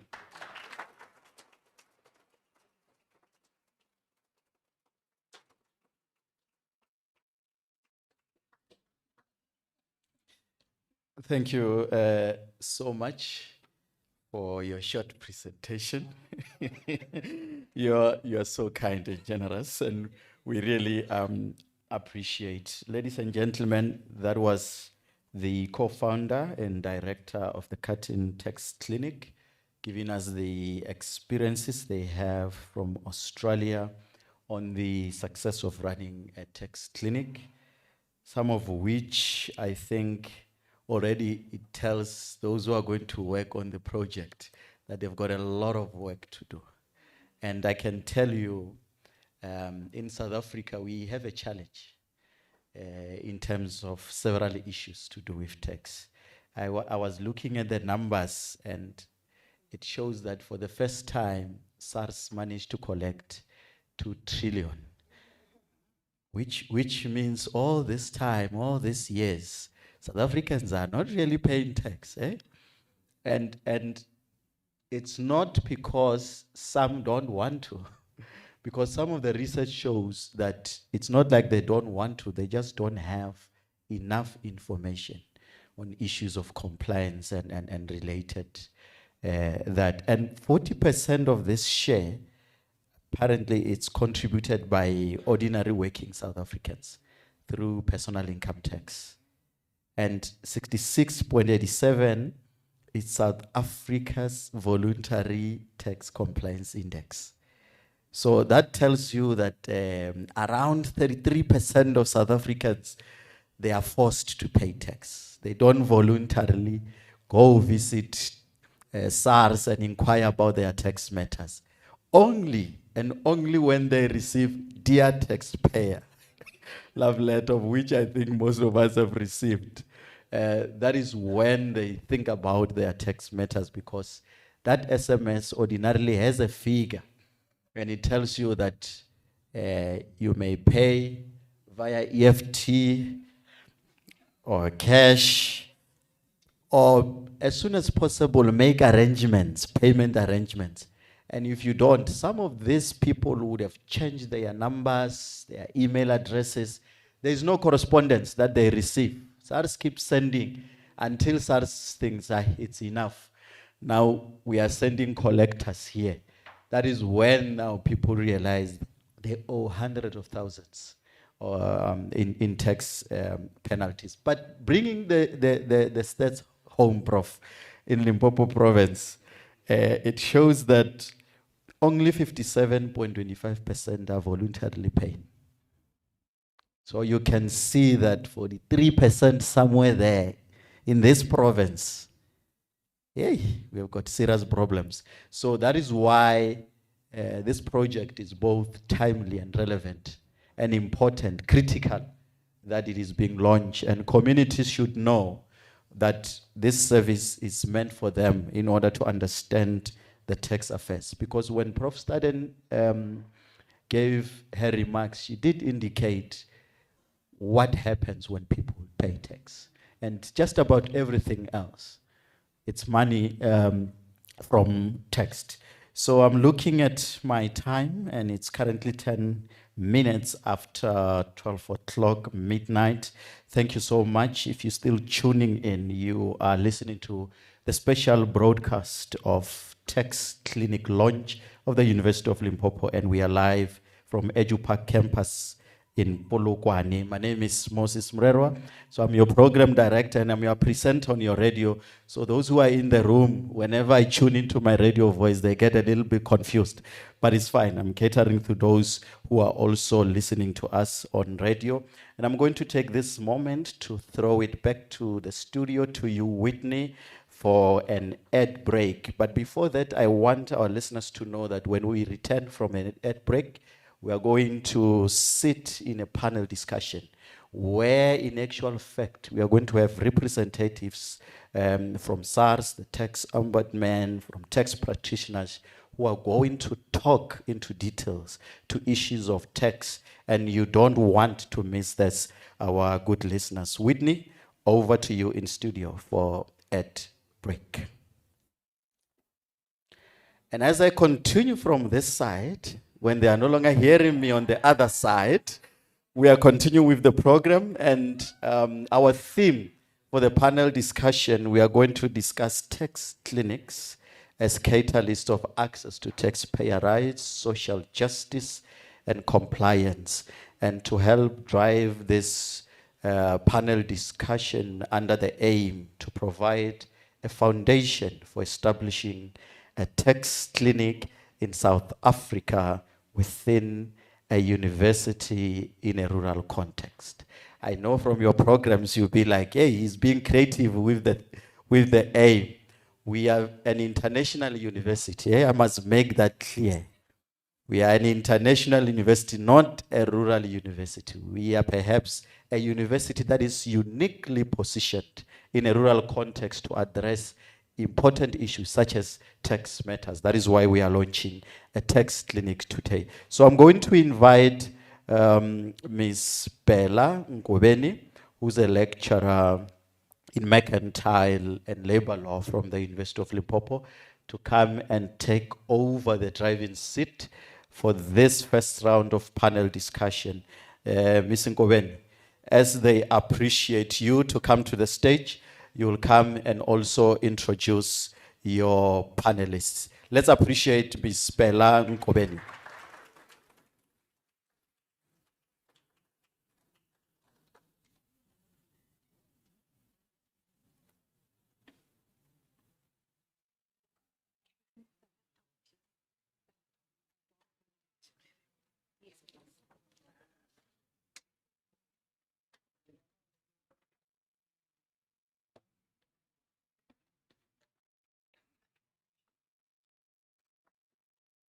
All right, good afternoon, everyone. As introduced, I am Bella Ngobeni from the School of Law in the Department of Mercantile and Labor Law, and I'll be leading the first discussion, or panel discussion rather. Before I invite our panelists, I'll start by reading the bios of the tax ombud as well as the tax practitioner. I will not read Professor Donovan's bio because Mr. Murera has already gracefully done that. So now I'll start with the tax ombud. Ms. Yanga Mputa was appointed as South Africa's first female tax ombud on the 1st of July 2023. She's an admitted attorney of the High Court of South Africa and holds the following qualifications: a BProc and LLB from the former University of Transkei, an LLM degree from the University of Witwatersrand, an MCom in International Tax from the Northwest University, and a postgraduate diploma in tax law from the University of KwaZulu-Natal. She has more than 20 years of experience in tax, having begun her career in 1999 at the South African Revenue Service. After working in private sector consultancy, she returned to government in 2003 to join the tax policy unit at the National Treasury. In 2009, she moved back to SARS Large Business Center before rejoining the National Treasury in 2014 as Chief Director, Legal Tax Design in the Tax Policy Unit. During her tenure at SARS LBC, she represented South Africa in the Global Forum on Transparency and Exchange of Information for Tax Purposes and served as one of the assessors conducting peer review assessments on the implementation of international standards on exchange of information for the United Kingdom, India, and Panama. At the National Treasury, she played a key role in designing and drafting South Africa's annual tax legislation and in negotiating the country's tax treaties. She also served as South Africa's representative on the OECD G20 steering group of the Inclusive Framework on Base Erosion and Profit Shifting. Ms. Mputa currently serves as a board member of the South African Tax Administration Forum Women in Tax Network. Can we give her a round of applause, please, as she comes to the front? All right, the bio for the tax practitioner, it is Ms. Laila Velthegen. She is a chartered accountant with over 15 years experience across audit, accounting and tax, and has been a tax practitioner for 10 years. She is a manager in the accounting department of Veritas Inc. in Polokwane and was an assistant lecturer in the tax department at Mill Park Education in 2023. She is completing her master's in taxation at Stellenbosch University and serves on SAICA's Limpopo Regional Committee. She is a member of South African Tax Practitioner Union as well. Please join me as we welcome our tax ombud, Ms. Yanga Mputa, our tax practitioner, Ms. Laila Velthegen, as well as Professor Donovan to the front.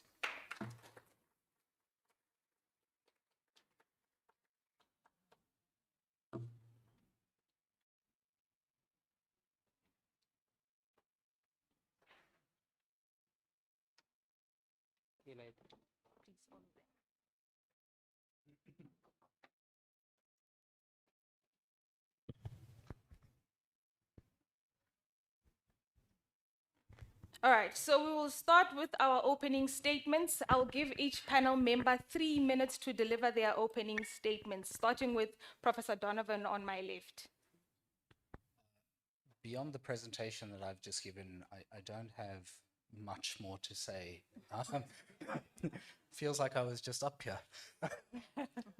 But with that said, it is an immense honor, and I do just want to reiterate my thanks and appreciation to all those involved in making today happen, and in particular to my colleagues, not only at the universities in Australia, but also at UNISA and to the wider South African Tax Clinic program. We do stand on the precipice of something incredible today. And I am so looking forward to welcoming, in a more broader context, the South African tax clinics into the global network. And I'm very excited to see how your institutions and organizations localize, contextualize, and improve upon the foundational work that has come before us. So I'll keep it short, as I've spoken a lot, and that will conclude my opening remarks. Thank you for having me.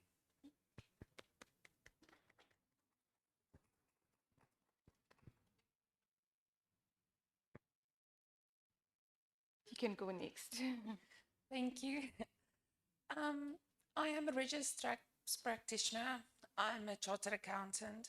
And I'm saying that to you today because there's a lot of fear that a tax clinic is going to take over the tax practitioner role. And that is absolutely not the truth. We are not afraid. We are going to work together, and we are going to serve a community that needs it. We don't see the taxpayer that has a letter from SARS, they don't understand it. We don't see the guy that received his pension and he doesn't know that there's a lump sum. But you guys will see them and you will help them. We are not opposites. We have to work together to get a more compliant tax base so the greater of South Africa can grow and we can be tax compliant. No, thank you. Good morning, and thank you very much for your kind introduction. My name is Yanga Mputa. I'm the Tax Ombudsman of South Africa, and I welcome the invitation to be here today, to be part of this esteemed establishment of the Tax Clinic in South Africa. And we welcome the work of the Tax Clinic because it complements the work of the Office of the Tax Ombudsman in that it brings access to information to taxpayers and assists taxpayers at a first point of contact. So we welcome and we are happy to be here, and we are happy that the programs of Tax Clinic is being rolled out throughout South Africa, because from here we'll be going to UP, UNISA, and then TUT. Thank you. All right, I have a few questions prepared for our panelists, and the first question is directed to Professor Donovan. So now, as a co-founder for the Curtin Tax Clinic and the current director of the University of Tasmania, did you ever envision tax clinics being established in other countries, especially guided by your establishment? I can't take all the credit, and I do appreciate the question, but as I've reiterated time and time again, tax clinics don't stand in isolation. They are a collection working together for a better system. So while I am surprised that it has taken on the life it has taken on, it's almost a natural complement to the evolution of tax systems and to us as a global society wanting to do better for our systems. All right. Thank you for that answer. As a follow-up, you also hold the title of an international taxpayer rights advocate. So in simple terms, for the benefit of our audience, what is a taxpayers' rights advocate, and what are the 3 greatest accolades that you've achieved under this banner? We've had a lot of titles mentioned today. So thank you very much. You do me a great kindness. But in very simple terms, I would say that an international taxpayer advocate is someone who stands to see better global tax administration systems systems that are designed to meet the unique challenges of where our world is heading, but with remembering who the people in need are. And if we are to think about perhaps the three greatest successes, if we could call them that, about myself and maybe the international advocate community, it would be to see the adoption of programs like the tax clinic program. It would be also to see the willingness of stakeholders such as revenue authorities, ombuds, and the profession engage in such a unique and meaningful way with these new and novel ideas. And then beyond engagement, the third and final thing is the adoption and the implementation of true tax-based reforms meaningfully to their communities. Thank you for that answer, Prof. The next question is directed to our tax ombud, Ms. Yanga Mputa. So the tax ombud also advocates for taxpayers' rights, ensuring administrative and systematic justice, amongst many other things, of course. Does an initiative such as establishing a tax clinic advance your work, or does it compete with your responsibilities? Thank you for that. And I think it is very important to say what is it that we do and how do we complement each other. First of all, I just want to give you a brief background. Why is there a tax ombud? I think Donovan touched on it briefly. After 1994, there was CATS Commission of Inquiry, which looked into the South African tax structure, whereby we checked, because before 1994, South Africans were taxed whether you are married, you've got children, and all that. But because Constitution requires everyone to be equal, so the CATS Commission was meant for that, whereby they take away discrimination in the tax system. It was in that CATS Commission of Inquiry of 1996 report, whereby they say that you want an independent SARS, so that if SARS is independent, it can be able to collect taxes to fund our democracy. And now the question was, if you've got a SARS that has got powers, you must have an institution that will limit SARS's powers, because SARS can never have overarching powers on the individuals of South Africa. That's when the Office of the Tax Ombud was formed. It was established in 2013, and the mandate of the Office of the Tax Ombud is to review taxpayer complaints against SARS. We deal with only administrative, service, and procedural. We don't deal with the law or policy, because you do not want a tax ombud who's competing with SARS at the same time. So tax ombud must act independently. And also, we investigate systemic issues that impact a group of taxpayers, similar to the systemic investigation that we did in 2018 for delayed payment of refunds. And now we are dealing with systemic investigation on e-filing profile hijacking, whereby cyber criminals take your details and file tax returns, fraudulent tax returns on your behalf and redirect refunds. So you can see, even though our work is advocate taxpayer rights, but we've got a mandate which is a statutory mandate. How can the tax clinic assist? Tax clinic, we cannot say they are advancing our work because they are not our subsidiaries, but they are our partners. So because tax clinic look at empowering a student, we don't do that. We employ people that are already graduates. Okay. So what the tax clinic will do is that they will empower these students to be better graduates, so that when they come to the industry, they know what to do. They know that when you come to the tax ombud, you speak with empathy. You have to understand taxpayers. On Wednesday, I had a taxpayer born 1997, and he was complaining, wrote emails to the Minister of Finance, fighting, and I phoned him, and I said, sorry. And he said, oh, I'm so happy to hear an apology from someone so senior up. And by doing that, the mood went down. And I asked where you are from, which area of Eastern Cape, do you speak Sotho? So those are the things that you break the ice. And then the taxpayer can see that he's speaking to a human being, not an AI. So I think the tax clinic will start doing that work whereby they interact with communities, they empower students, and then they are a first point of contact to taxpayers whereby they assist taxpayers in completing their tax returns, because we rarely do that, because when taxpayers come to us, they've already have complaints against us. So the tax clinics are the first point of contact, and we rely now on these tax clinics to tell us the statistics of things that are going wrong there, because they are the ones that are seeing many people on the ground more than us, because to us, people only come when something is wrong. Whereas with tax clinic, they come whenever they've got a question. Thank you. All right. Thank you so much for such an elaborate answer. My next question is directed to Laila. And the question says, tax clinics also advise taxpayers on their responsibilities, their rights, and their obligations, with limitation, of course, for the unrepresented taxpayers who cannot afford tax practitioners. Where do you see the role of tax clinics and tax practitioners colliding?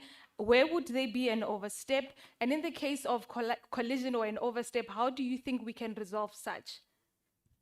Thank you so much for that question. We will definitely collide. We are two parts of one system. A tax clinic is there for people we don't see in practice. It's for people who don't have the funds to come to and be a client. And it breaks my heart because we receive clients or ordinary people with their SARS letter and they have no idea, and my hands are cut off because there's a bill. Unfortunately. And that's where the tax clinics will come in. It will help those people understand the basic things. I mean, it's a normal IT 14. I don't know if you guys know the SARS lingo, but I mean, if they are just a salary payer, they can't pay 1,500, 2,000 Rand just to click one button. That's why you guys are there. And for the tax link, I'm so excited because I see the future tax practitioners here in front of me, all of you students. And I'm so excited to see that you're going to have practical experience with your studies, because we get trainee accountants and it becomes so overwhelming for them because they have the knowledge of a textbook, but they don't have the practical knowledge of how e-filing works, who do they phone, how to write an email, how to answer a client's telephone number. So that's where we will collide, some of it, but it's some where we will also work together. The only reason where there can be an overstep is if you give advice and that is not supervised by a tax practitioner, because of the Tax Administration Act states that if you give advice for a fee, then you need a tax practitioner to supervise it. So I don't think really we're in competition. I think we need to build together and raise the next generation of tax practitioners, SARS commissioners, head of the ombuds. We are here. Thank you. If I could just add on to that and maybe offer a perspective from the Australian position, and I don't think this is a unique challenge, isolated to a particular geography, but headbutting with professional organizations, with those in the profession, I think is common and part of the process, but the framing is very important. And we quite simply landed on a particular phrase which helps demonstrate the true unique value of the relationship and the program. And that is, tax clinics are complements, not competitors. Okay. We help assist when paid services aren't appropriate. We provide clients with the information, that triage that they need to become re-engaged. We support them to that point, and we turn them over back to society, better informed, hopefully to a paid service from that point. So I'll leave you with that. We are not competitors, we are complements. All right. Two sides of one coin. Thank you for the answer, and thank you, Professor, for also adding on to that. Now we are moving to our last segment, which is the closing remarks. So now please share with the audience one key takeaway, if there's one thing you'd want them to leave here with as they go home. Anyone can start. Let me just get my notes. Okay. You know, chartered accountant can never go without their notes.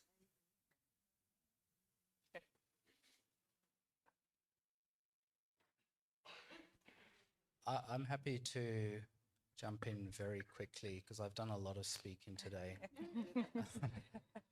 But if there is one thing that I can potentially leave participants of this gathering with, it's not to lose sight of the purpose for which the clinics or your involvement with them was the original part of why you got involved.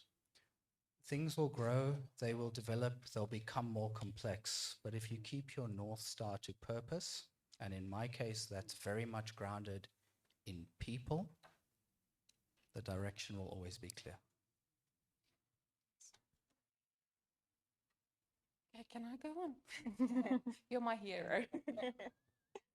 So guys, a tax clinic doesn't take the work away from the practitioners.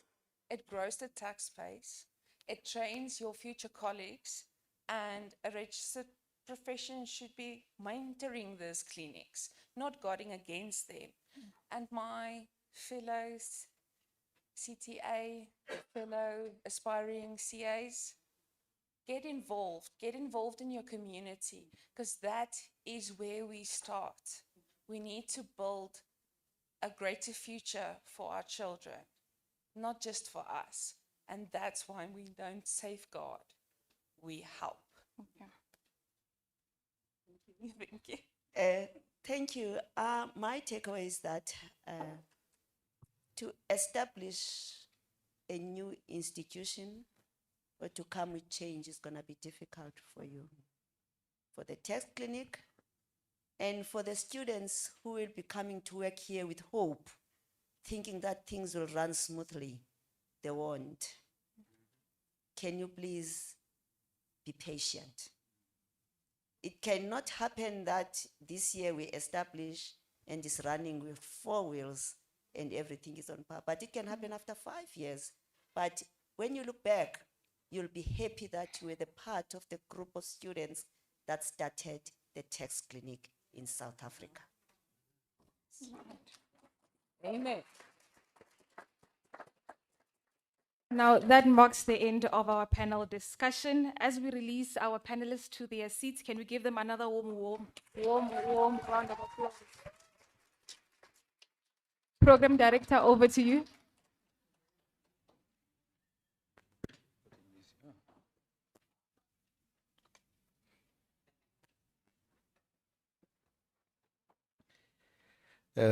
Thank you very much, Bella, for the sterling work and for our panelists keeping to time.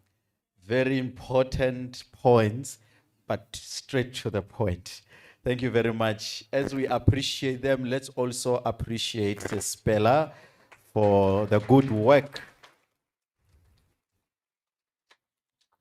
All right, I think let's jump straight into the next panel discussion, and this one will be rendered by the head of department in the Department of Taxation, and Tate Makofe Lepiane, and the aim is to objectively establish a tax clinic within the premises of a South African university in a rural context for the benefit of tax learners. Let us appreciate Ndatele Piani, who's going to drive the next segment, which is our panel discussion number 2.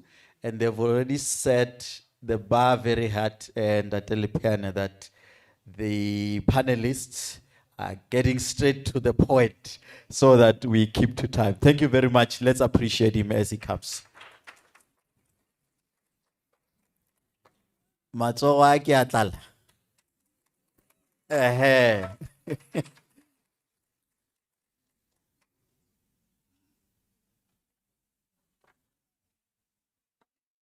Okay, good afternoon, ladies and gents, and to the audience that is joining us either live on the university website or through the community radios. I am going to introduce our panelists, but I will also try to be brief, and I will not introduce perhaps one of our panelists, which is Miss Annette Mogen, because she was already introduced. So in our panel, we'll be joined by Professor Hanneke Dupree. The bio it's a thesis, it's 5 pages long. So I'll try to keep it short. So Professor Hanneke Dupree is a leading academic in the field of taxation and currently serves as a professor and head of department at the University of Pretoria in taxation. She holds a PhD in taxation from UP and is professionally registered as a chartered accountant, a master's tax practitioner, and chartered tax advisor. She has supervised quite a number of people in master's, mini dissertation, and several PhDs, including myself. And she is a respected member of editorial boards and university committees. I'll try to cut it just there. And then we'll also be joined by Dr. Kerry Dehad. She is a taxation specialist in accounting science with more than 35 years experience across tax practice and education, including 5 years at SARS and 30 years at UNISA, where her work spans teaching, research, postgraduate supervision at master's and doctoral levels. Kerry has received a number of awards for teaching excellence, and she is a co-author of taxation textbooks used across South African higher education. I'll also try to cut it just there. And we will also have Mr. Jerry, who is a registered accounting officer with the Chartered Institute of Business Accountancy, in short, and a registered tax practitioner with the South African Institute of Tax and South African Receiver of Revenue. He has over 27 years experience in accounting, taxation, and higher education. He is a lecturer at Tshwane University of Technology, a coordinator of the Department of Accounting Tax Clinic. He previously served for 7 years in the Legal and Policy Division of SARS as a specialist in personal income tax. I will also try to cut it there. Then lastly, we'll be joined by a representative of South Africa Institute of Professional Accountants, Malesela Letswalo, who is a Center of Tax Excellence Manager with extensive experience in taxation, SARS system, regulatory engagements, and is actively involved in tax research. Can we please give them a round of applause as they join us on stage?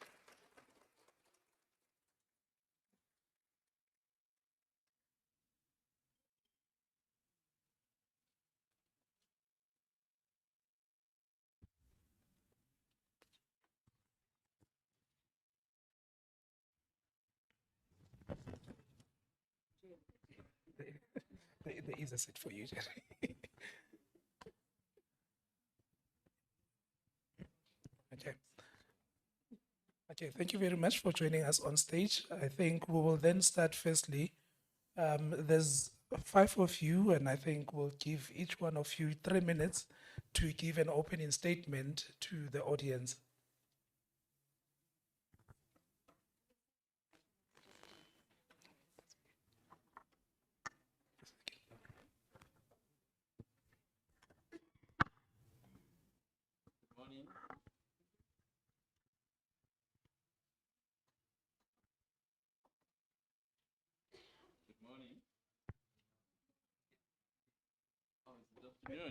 Yes, it's afternoon.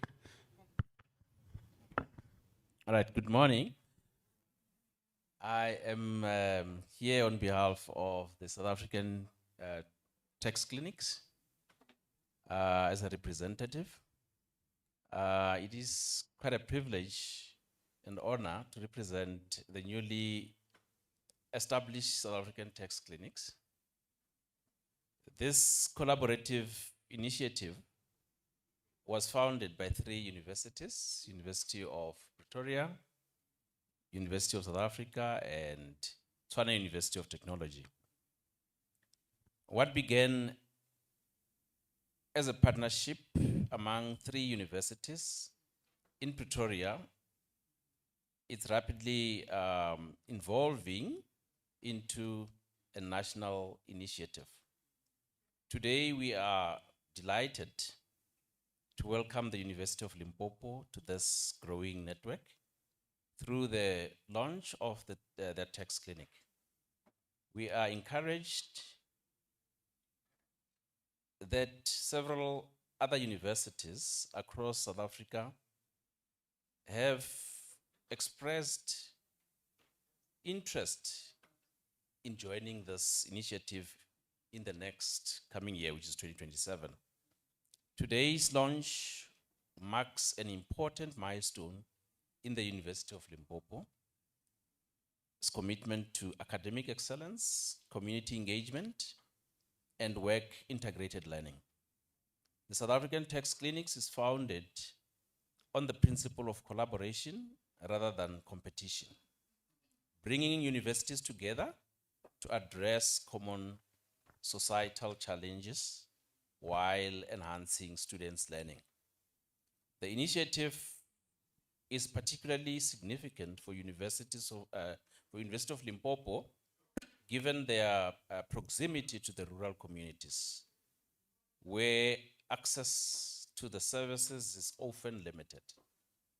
The tax clinic will provide free and accessible tax assistance to members of the public while creating valuable experiential learning opportunities for students.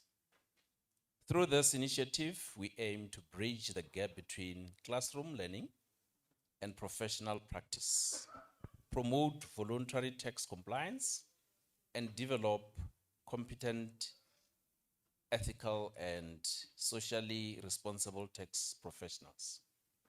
The vision of the South African Tax Clinics is to establish a sustainable national partnership that will strengthen tax education, enhances taxpayer support, and contributes to improved voluntary tax compliance throughout South Africa.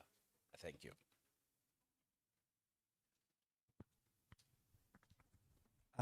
Good afternoon, Program Director, fellow panelists, distinguished guests, colleagues, academics, students, and everyone joining us online. It is a privilege to indeed represent SAIPA at this stage, especially the Center of Tax Excellence. At SAIPA, we believe that tax is more than a legislation and compliance. It is a profession that advances economic development, social justice, and public trust. One of the greatest challenges facing South Africa is not necessarily the absence of the tax law, but is the gap between legislation, taxpayers' ability to understand and comply with those laws. And I think that's where the tax clinic comes in as an opportunity to bridge that gap. From a SAIPA's perspective, tax clinic achieves 3 most important objectives simultaneously. Firstly, improving voluntary compliance by providing accessible education and assistance to taxpayers who are otherwise struggling to engage with the tax system. Secondly, it is a way to develop the tax profession by giving students a supervised exposure to the real taxpayers, real legislation, and real ethical dilemmas, experiences that cannot necessarily be learned in the classroom. And thirdly, they strengthen partnership between universities, professional bodies such as us as SAIPA, SARS, the Office of the Tax Ombudsman, tax practitioners, and their community to create a sustainable ecosystem that benefits everyone. This is precisely why, as SAIPA, we are committed to supporting the tax clinic initiatives across several universities as part of our broader strategy in strengthening tax profession by increasing taxpayers' awareness, developing competent and ethical tax practitioners for South Africa.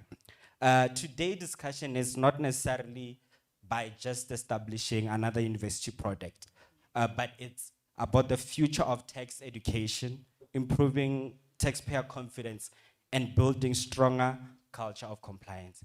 Thank you.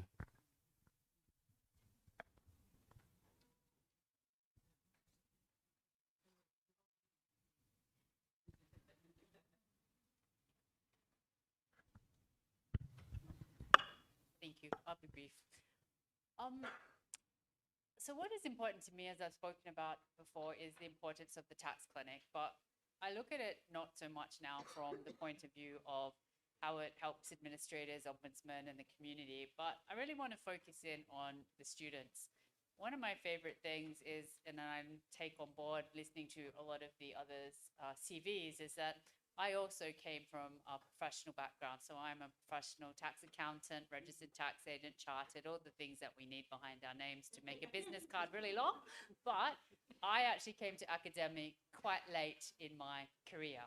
But I really, really enjoyed it from the point of view of taking knowledge that I had as a professional into an academic setting to teach students, to really bring that practical knowledge and experience. And a lot of people ask me, you know, why did I change and why did I create things that for students? And one of those things is I really believe in like, we can put them in a classroom and we can teach them and they'll listen to us.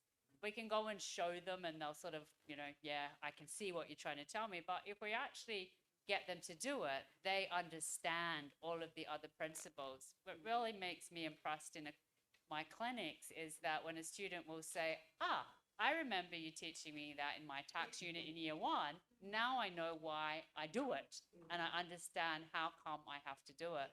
So I'm always about showing students, involving them in the process and making their experience at universities really about, you know, coming on the journey. At Curtin University, where I come from, we now have expanded discipline clinics, moving from tax clinic into accounting, marketing, tech, HR, and everybody's at me to keep building them more. But what I say is to the students who work in our clinics, you're not here as our students, you are here as our colleagues. And we work into those clinics as well. We are not there as your lecturers, we are there as your colleagues. We might be the boss who might tell you off because you're late or you're not wearing appropriate clothing to come to work. But to me, I get so much joy from just being with students and helping them on their journeys. And I love looking back on their LinkedIn experiences to see where we all start as one day as a first year uni student to where we all end up. And you say we've got, you know, SARS people, the tax ombudsman, you know, VCs of universities, but we were all one person sitting in a classroom on that one day. I think, you know, and I've enjoyed my career in tax. I'm still heavily involved as a practitioner, but I equally enjoy my life as an academic. But I'll put my hand up and say I'm not very good at writing papers. I'm too professional in mindset to writing an academic paper. That's why I love AI. It takes my brain, which has all the knowledge, but makes it actually come out and written in a way that other academics can hear me. But I can take that same knowledge and write it for professionals in the same way that they understand me. Okay, so but that's really important for students as well, is that, you know, tools such as AI are great, but you still need to learn and listen to us in classrooms, teach you the basics, because you need the basics to understand how AI works and thinks, because you don't want it hallucinating on you when you hand in an assignment to your lecturer, who's very trained in regards to these things. Very trained in regards to these things. So thank you. Okay, thank you so much to our panelists. Annette, you have mentioned the importance of learners in the tax clinic. And I think your role also involves leading experiential learning, providing strategic and operational leadership for work integrated learning and practice-based learning. Would you please take us through how tax clinics can activate this practical learning for learners? Yes, no, definitely. So work integrated learning or practice-based education, as we call it, is, when students are actually doing things, they're working with industry community, they're not just learning out of textbooks. And even some people say to me, like, have a guest speaker. That's not actually will. Will is where you get the students immersed in what they need to do. It can come from doing things like tax clinics or the clinics we do. It is also in internships where they go out and do an internship. It can be study tours and stuff like that. So, as I said, it's important learning for them to see the work that they're doing from the beginning to the end and understanding the concept. It's not also just about the work with will integrated learning, it's the communications with clients, it's all those soft skills that you need to learn as well. So you're learning how to deal with a situation, how to write an email, how to, answer the phone. I love it on first day of clinics when I go in and the phone rings and you'll have 35 students look at this thing like to say, what does it do? What does it want me to do? And it's like us as our supervisors sit there and we'll say, answer it. But what we do is basically we provide you guidance. So above the phone is a script, and everybody's reading the script. But that is part of their work integrated learning journey of learning how to communicate. It's learning also how to communicate in difficult situations, because as you'll find with clinics, a lot of clients, especially in tax, will come to you because they need your help. They're in a situation where they're either stressed, going through issues, financially distressed, so they are coming to you at the lowest point sometimes. They can come to you as angry people. They can come to you as sad people. They can come to you with all sorts of emotions. And the way you navigate them and learn from your supervisors of how to deal in these situations is equally important of learning how to navigate dealing with people like that in life. Okay, so that is really important tools. I think, work integrated learning is very important, and it's going to become more so in the future of the way we teach. The old days of sitting in lectures and getting spoken to and going away and doing an assignment, I think, are behind us in some ways. The future is engaging with real work from your first year at university and then expanding on in regards to how you're learning and in working with, community organizations.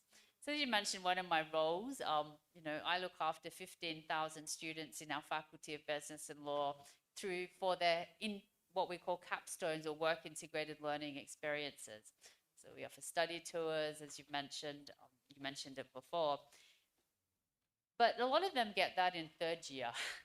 We want to save it up to the end, apparently. But they need more as they go along. So I'm really proud that, my faculty is investing in deciding what is work integrated learning for our faculty. So we're bringing together all of our academics, both across, we have 5 global campuses as well, and working with them to create a framework for us. What does work integrated learning look like for our faculty? And where can we embed it? We want to embed it in year 1, year 2, year 3, so they're learning all the time. One of the best options you can do for the clinics that you create is also taking the case study work and using it in real classrooms, because that becomes will as well, okay? So it's really just about giving students a lot of opportunity dealing with industry, community, and that community can be from all walks of life. I mean, I take students into prisons. We look after 17 prisons in Western Australia.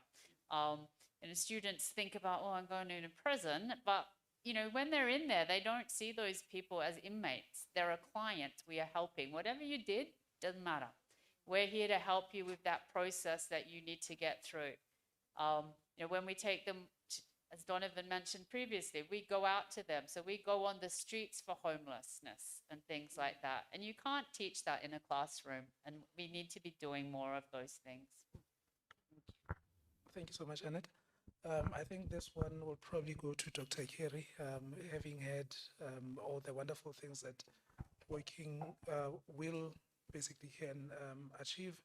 Considering the resource constraints that universities are faced with, the primary barriers, or basically what are the primary barriers of tax clinic footprint expansion that you would anticipate, and how can technology or remote tax clinics be leveraged to bridge this gap? Thank you very much. So yes, I don't want to focus on the limitations of resources. There's limitations in business even that have got multi-millions. So I want to look at how can we get around that? How can we find solutions to limitations? And so I just want to look at 3 that we've identified through SA Tax Clinics. The first one, if you think about students working in the tax clinics, they need to be supervised. Maybe you've only got a few students, but UNISA, we've got 400 postgraduate diploma students, and we'd like all of them to have a chance to gain the experience. And so if we look at what SA Tax Clinics has done, is we've partnered with the professional bodies. We haven't had any pushback from professional bodies. They've actually been in support of us from the beginning. And they even talking about their professionals doing CPD through working in the tax clinics. So yeah, so the solution to supervision, because all the academics here will know that our plates are overfull with academic duties. So we spread that and we include the professionals, and so as SA Tax Clinics, we are working with the professional bodies. The second barrier is governance. So that's been extensive. I know we had a workshop with University of Limpopo, but it's been probably one of our biggest areas that we've had to work on. POPIA compliance, consent, confidentiality. We've had to create documents, we've had to create forms for the clients, forms for the students, forms for the tax practitioners. And so as SA Tax Clinics, we are sharing that resource or resources with any university that would like to start a tax clinic. So it helps with the limitation that is imposed by governance. The third barrier that I just want to speak about today is physical walk-in tax clinics that a lot of the universities will be providing. There's a limitation in terms of geography, taxpayers getting there, and then it's also in terms of how many taxpayers can you assist, because you need rooms where they won't be able to hear, what's going on with the other taxpayer. So in terms of confidentiality. And with SA Tax Clinics, what we are doing is we're piloting 3 different models of tax clinics this year. So UNISA is doing a fully online tax clinic where our clients, our students, and our tax practitioners are geographically dispersed. University of Pretoria will be going to Mamelodi with their honours students, and TUT will be a mobile amongst their 3 campuses, I think it is, with their working with staff, with their tax, as well as with clients. So what this aims to do is take away that barrier that a physical place could establish, and to bring all these models together after we've piloted the tax clinics, and to share that with the other universities so that they can choose which model will be best for their university. Thank you. Thank you, Dr. Kerry. As a follow-up to South African tax clinics, what plans do South African tax clinics have to ensure that experiential learning is shared with all tax learners and not just with a select few? Prof. Haneke, I think that would be yes. Thank you, Makufe. Yes, obviously, we would like to have this opportunity for every tax student. But as Dr. Dar just said, there's so many barriers that will keep us from that. So first of all, I think the most important thing that we need to keep in mind is that we wish for everyone to be part of it, but it is not a feasible option. So I would rather say that the quality of the experience must be improved. So if we cannot have all the students with this experience, then we must at least ensure that the students who are involved is experiencing a high quality of learning. So we need to protect that in the process as well. We, as the three piloting universities for this, three piloting universities for this year, we have really tried to engage our students. UNISA is using only 15 of their 400 students in the tax clinic. TUT is using a small number of students in theirs, and we are using our honours class, which consists of 43 students. That's the entire class, but still very small in number if we think about that. So we are looking at expansion, but I think our expansion will not be at the university. It would rather be to expand it across South Africa. So if every university has a tax clinic and every university can actually expose even a small number of students, then we have already achieved a massive goal, because then there's a lot of students that will be exposed to this experiential learning and that will have a higher quality of experience, and that will make them more employable and have a higher quality of ethical behavior. And that is where we are driving to actually. We are not trying to force this. We are trying to have an original growth in the process of having established new tax practitioners in the field that can really work, that understand, and then through the years, we believe we can grow it to a bigger number, even at university level. So I don't think this can be done just quickly for everyone, because then we will lose the impact and the quality of what we are trying to achieve.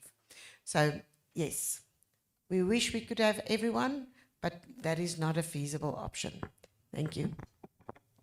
Thank you, Prof. Haneke. To Mr. Malesela, tax as a module may benefit from the practicality of engaging students in tax clinics. However, tax learners also have other modules that affect their ability to graduate. For example, in accounting degrees, they would have accounting, auditing, and management accounting.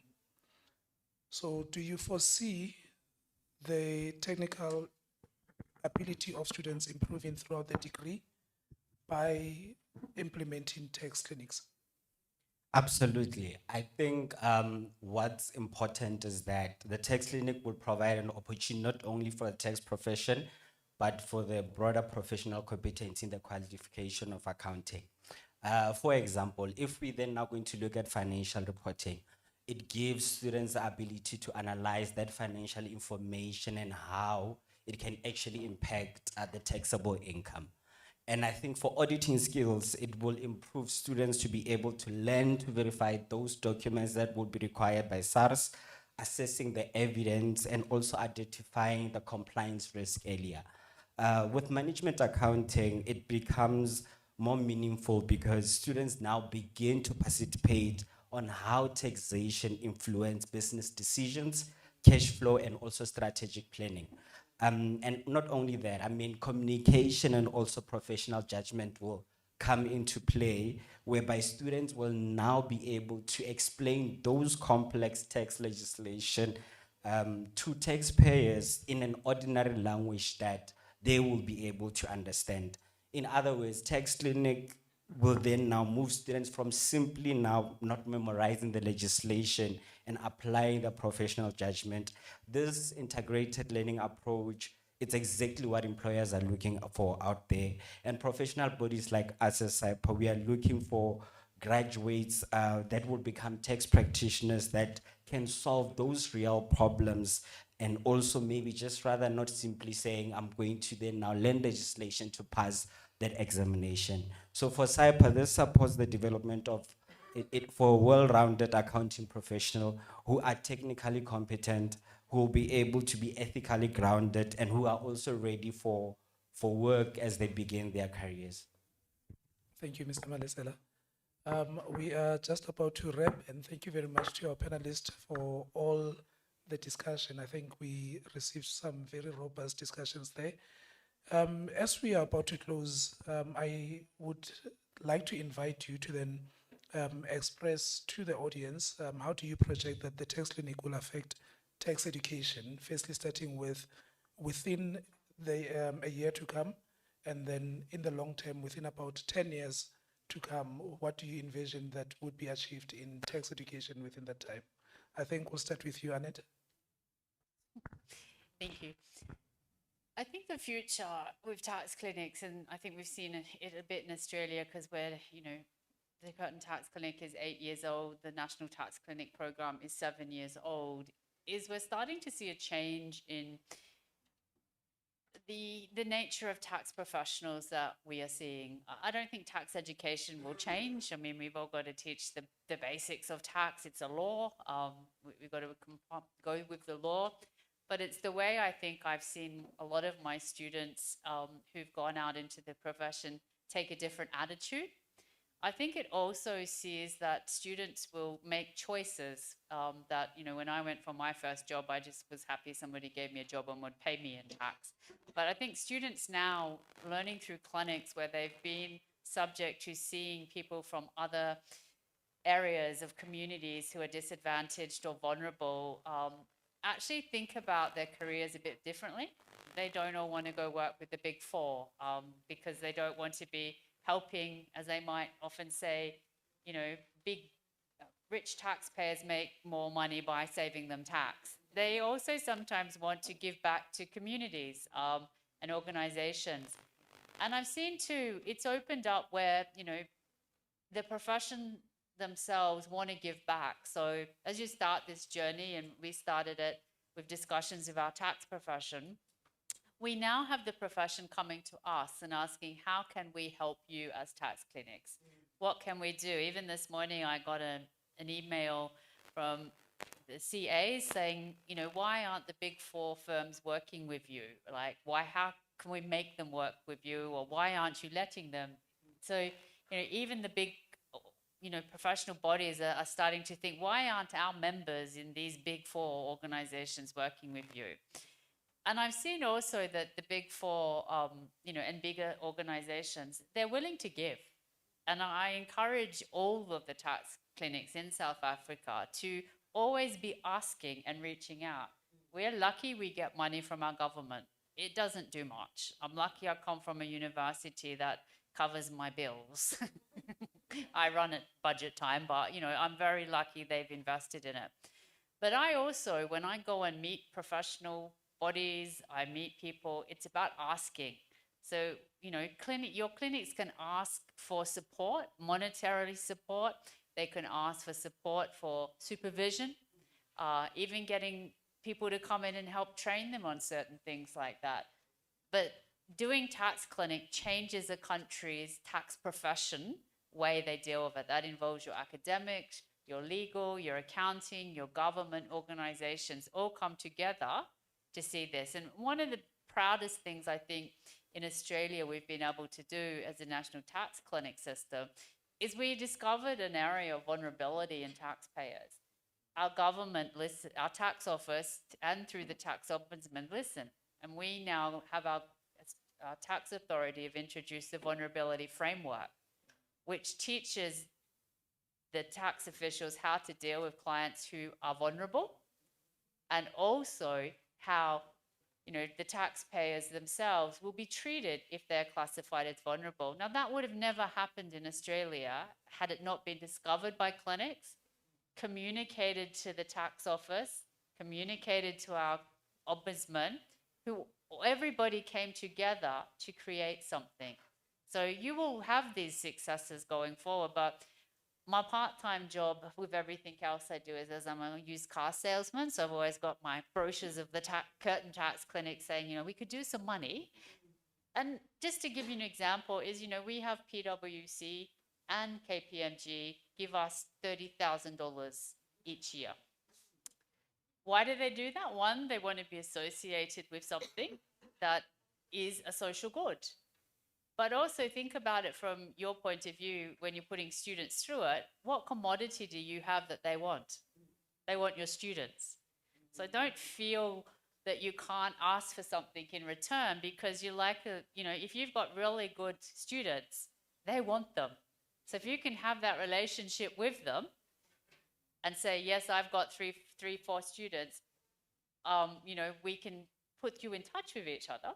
But at the end of the day, I don't use my money for my clinic. I use it to support paid places for students in the clinic. So that money we get pays for 5 students each semester to do the tax clinic for free. Okay? So think about it when you're doing it, is look at how you can, obtain things for you, because you're putting out a really social benefit and you need to get these big organizations to assist you. Okay? I won't ask any of you for money before I. Thank you. So in the immediate, I've already seen, we've just finished training our students for the UNISA online tax clinic, and I can already see how empowered they are, practicing interviews, linking theory to practice. They were so excited yesterday when we worked through the ITA 34 and the ITR 12.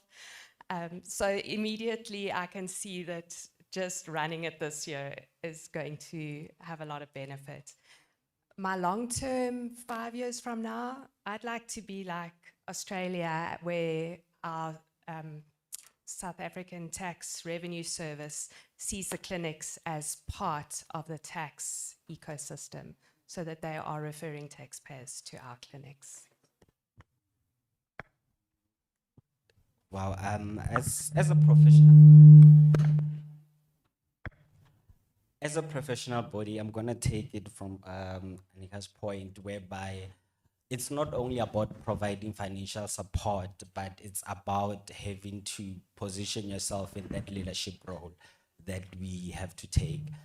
This is about having to make sure that the future professionals that will be able to take center stage in the industry get that practical experience. And I think with the tax clinic, we see that happening. And I think it's also an opportunity also for university to strengthen their relationship with SARS, with the Office of the Tax Ombudsman, and also professional bodies and communities also, to be able to receive that quality tax assistant that was previously not available. And I think what's more important in the long term, it's for us to be able to make sure that the learning is integrated across all disciplines. And I think it's becoming more important that we build professionals that are ready for work. And I think the tax clinic provide exactly that opportunity. And I think the vision that the tax clinic have, it should be also extend to a permanent South African future in the education system. I like the fact that you guys already have education materials that are available for children. I think that's an opportunity for people to start knowing about tax from a younger age when they engage with the school system, so that now when you start working, you're not surprised when you get your pay slips to say, there's something called tax, what is it called? And I think in the long run also, for University of Limpopo that is positioned in a remote geographical area, it's a good opportunity for also for those small businesses, those taxpayers that don't know much about tax, can be able to get that engagement from students who are able to have learned through the system and also be able to provide them with that service. Thank you.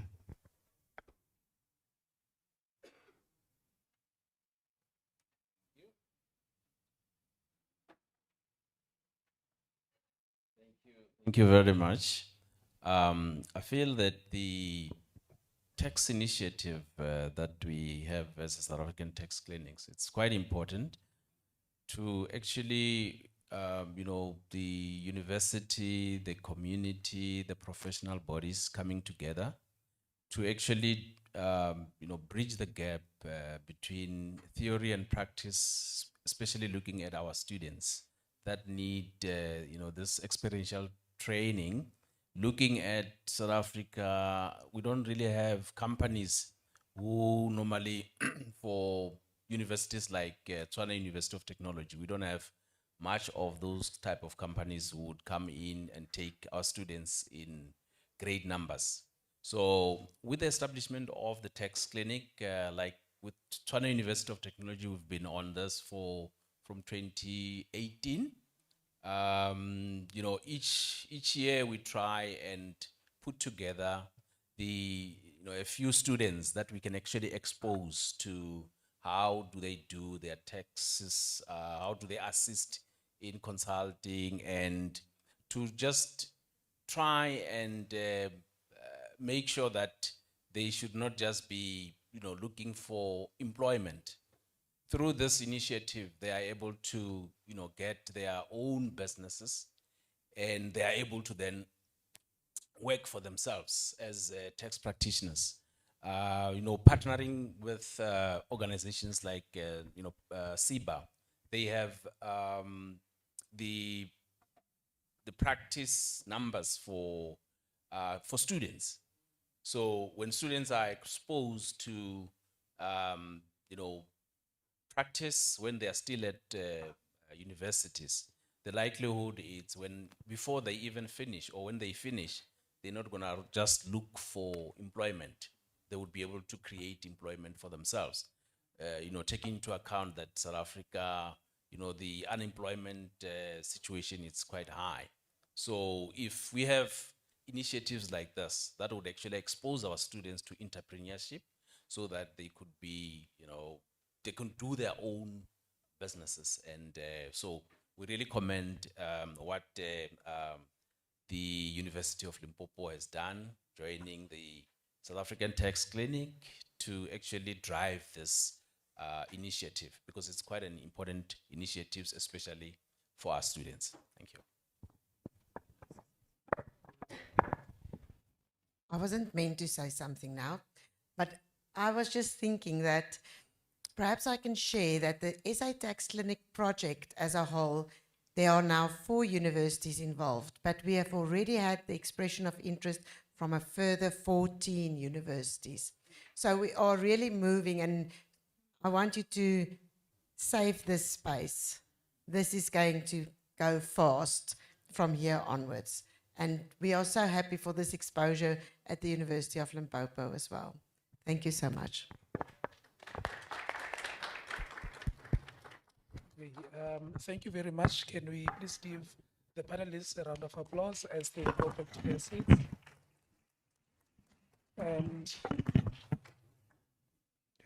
And thank you very much for the time, Program Director, Mr. Moses. Back to you.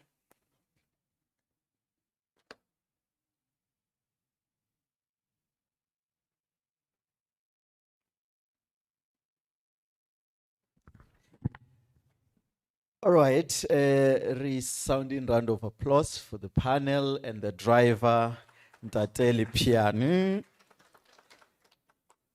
We are not far from lunch. Those hands, selekano matlanyana, re tla ba ra fihla. Yes. Maybe some of you were worried when you were asking tax-related questions to our tax colleagues in the department. So it's that moment where your questions won't be taxing. So feel free to ask. It's not a burden. Unfortunately, as much as it's a tax clinic, but we don't have any medication for this tax season stress. It's just a tax clinic. You still have to deal with the season. I'm going to invite to the podium the head of department of Mercantile and Labor Law at the University, Mafanywa, Advocate Magambi, to come and lead the session on audience engagement. Please feel free, engage. I'm sure from these experts you've got a lot of questions to ask. Let's encourage Advocate Magambi.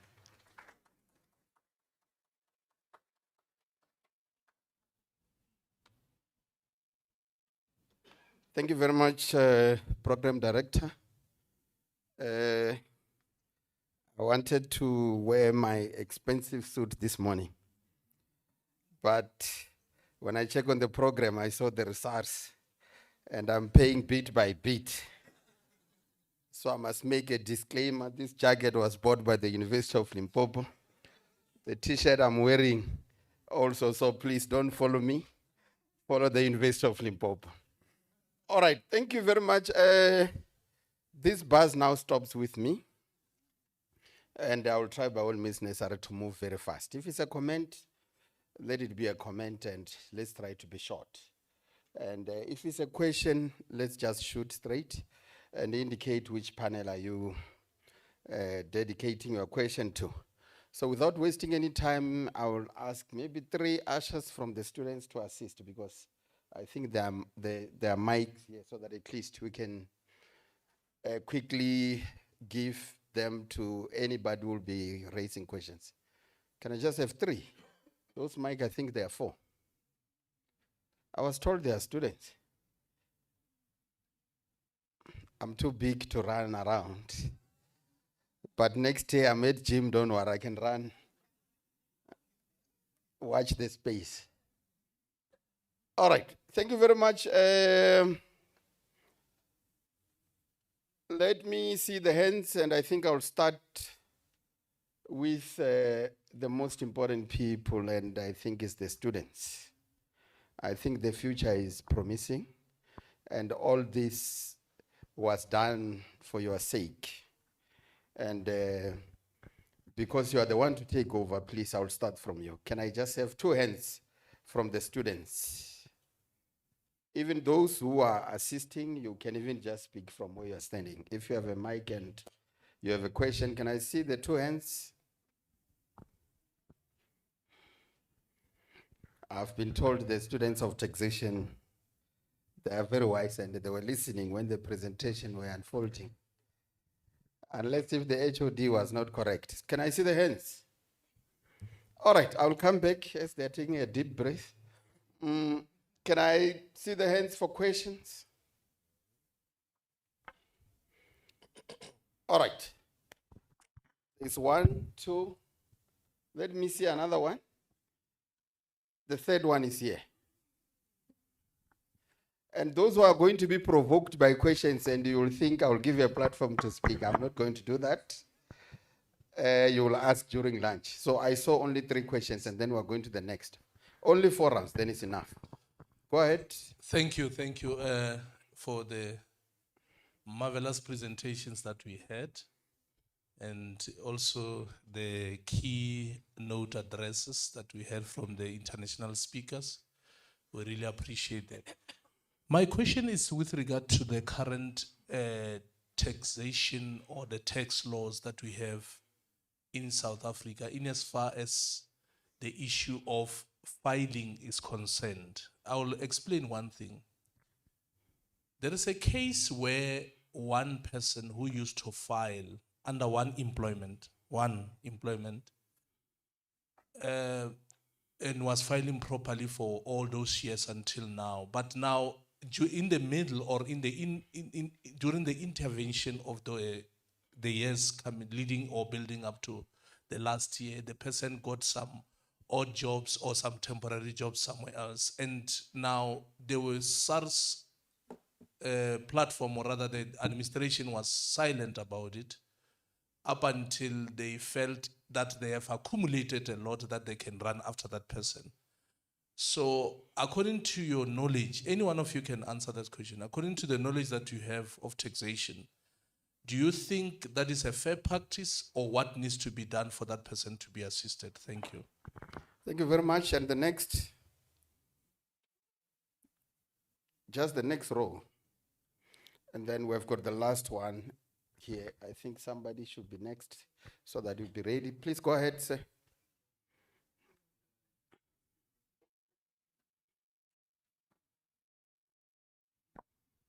Can I even ask a question related to CIPC matters with SARS? Or Go ahead. As long as there is SARS and tax, okay, go ahead. Please go ahead. When a company registers on the CIPC, they are given an automatic tax registration number. So when the entity decides to deregister, it makes it difficult for the person having little knowledge of that they must obtain a tax clearance from SARS in order to complete their deregistration process. So how can we start with initiative to help businesses deregister, because when they don't deregister, their annual returns, they don't pay them because they don't want to continue operating. They no longer have the funds and the resources to continue their business. So how can we get them to know that they can be able to deregister on this on CIPC more clearly? They need more guidance because it's difficult when an entity registers. It's very easy, but when they deregister, it becomes very difficult because now they must create an e-filing profile on SARS and then obtain a tax clearance. So how can we let them become easier for them to deregister? All right, no, thank you very much. I believe you're a student. Oh, all right. If you're not a student, I was going to say you have a baby face. I'm happy. I wanted to start with the HOD. Told me the students are going to ask, and I'm glad you are one of them. Thank you very much. Your question is captured. The last one, and then we give the panel. All right. No, thank you, convener. So my question is specifically looking at the perspective of, Donovan coming from a developed nation with a good tax system and taking into consideration the tax ombuds and how they specifically deal with complaints procedures on a daily basis. So we know that public trust in the tax system mostly depends on fairness and accessibility. So what are the specific reforms that should be prioritized to ensure that vulnerable taxpayers do not just understand, exercise, but go beyond just complying with the obligation of paying tax? Thank you very much. Panels, you just raise your hand, then you take any of those three from all the panel members. Even though you are not a panel member, SARS, we know you are here. Please go ahead. Brilliant two questions, which I cannot assist with, but I might direct my response to you because I think it is important to contextualize the systems in which we work. And you're quite right to say that in this context, Australia would be considered a developed nation. Maybe also appropriate to say that South Africa is orienting towards develop, but still developing. And necessarily systems need to evolve to adjust to those orientations. I can't speak on behalf of the tax ombudsman, but I can offer some insights into how we have constructed what Annette spoke about in the context of our vulnerability framework. And it's quite simple. Everything that I do or say, I try and take it back to first principles. And the first principle in this case is ensure that you are consulting with the right people. The people that are going to benefit from the instrument you're going to introduce. Don't let yourself be guided by an echo chamber when you think it's a good idea and you're reinforcing those stereotypes. Go out to community. Consult with the people that are facing these issues. The tax ombud does an incredible job in Australia, and I'm certain here in South Africa, in terms of listening to those that are experiencing the issues on hand. But if you're creating systemic change, you want a larger populace of voices. So the first thing, probably the most seminal thing, the nuts and bolts can follow us, but consult appropriately. Thank you very much. That nodding says it all from him. And the next two questions. Okay, thank you for the questions. I don't know if the SARS people are here. Okay, I'm gonna respond to the issue of CIPC deregistration, which now When you've deregistered, it delays deregistration with SARS. And now you have to file nil returns throughout your life, even if your business is not making money. These are the complaints that the Office of the Tax Ombudsman is faced with daily, whereby you are no longer a VAT vendor. You want to deregister as a VAT vendor because now you are forced with filing VAT returns. Or you no longer have the business, so you want to deregister, you've deregistered from CIPC, but SARS is delaying your registration, so you've got burden of submitting nil tax returns. So if I know that SARS is trying so hard to make this deregistration quicker, but they are dealing with a lot. So that's why we are saying that if there are people here who have problems regarding deregistration, because those are the services that the Office of the Tax Ombudsman assists with, because in our work is that you are able to go to the SARS system to check what is going on, real-time checking for the taxpayer, and you are able to assist taxpayers quickly. So we advise you that if you've got that problem, you contact the Office of the Tax Ombudsman. But unfortunately, you are only in Pretoria, and then we can be able to assist you. Coming to the second question is, how can you deal with vulnerable taxpayers, the reforms that can be made? I think the tax is a blunt tool. I used to work at Treasury, whereby we say tax is a blunt tool. We look at whether you've got money or not, you don't have money. We don't look at the status of a person. You can only, if you are vulnerable, we look at disabilities, whereby you can claim more medical expenses in terms of Section 6B of the Income Tax Act because of your disabilities. But the tax system does not look at that. Hence, you are saying that tax is a blunt tool.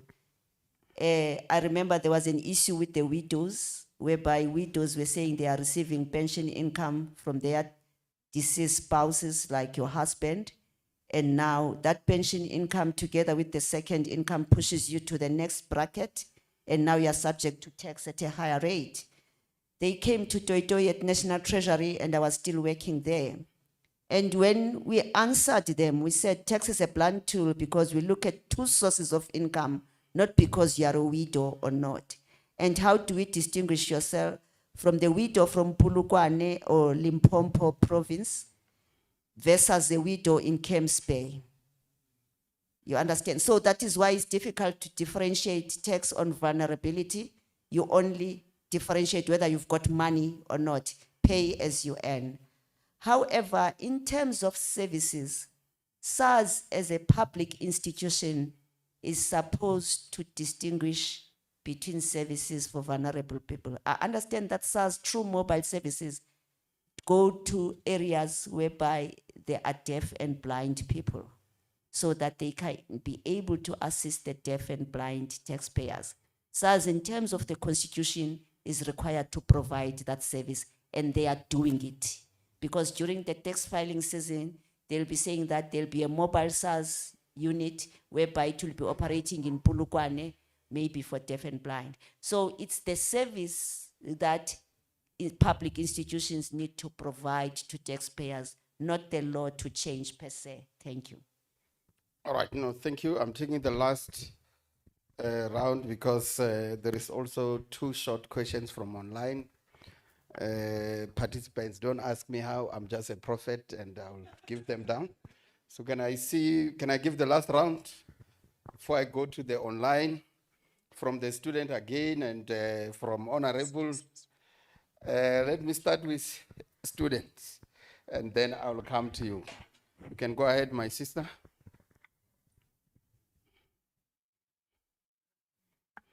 Thank you. As a potential student clinician, right, what are the most common ethical dilemmas that students face and how do they then go about resolving them? All right. I think it's captured. You can go ahead, Honorable. Thank you very much. This is specifically for the Australian case. One would imagine that once tax clinic started, I don't think everyone would have been that happy. Maybe people in that space. How was that managed? Thank you. We love Australia, eh? Even the biggest team in Africa, Mamelodi Sundowns, is in Australia now as we speak. They are playing tonight. In case you don't know, they are playing tonight. Please, all right. You can go ahead. I thought I'll take three, but you can go ahead. I'll take the last one. Okay. I'll come to you as the last one. You can go ahead. No worries. I think part of the challenge for us, myself and Donovan, because it was only us two at the time, was engaging with professionals and explaining what we were doing and sort of saying, we're not taking away your money because, I mean, I also run a tax practice. So I'm not taking food, your fees away that lead into you putting food on the table for your family.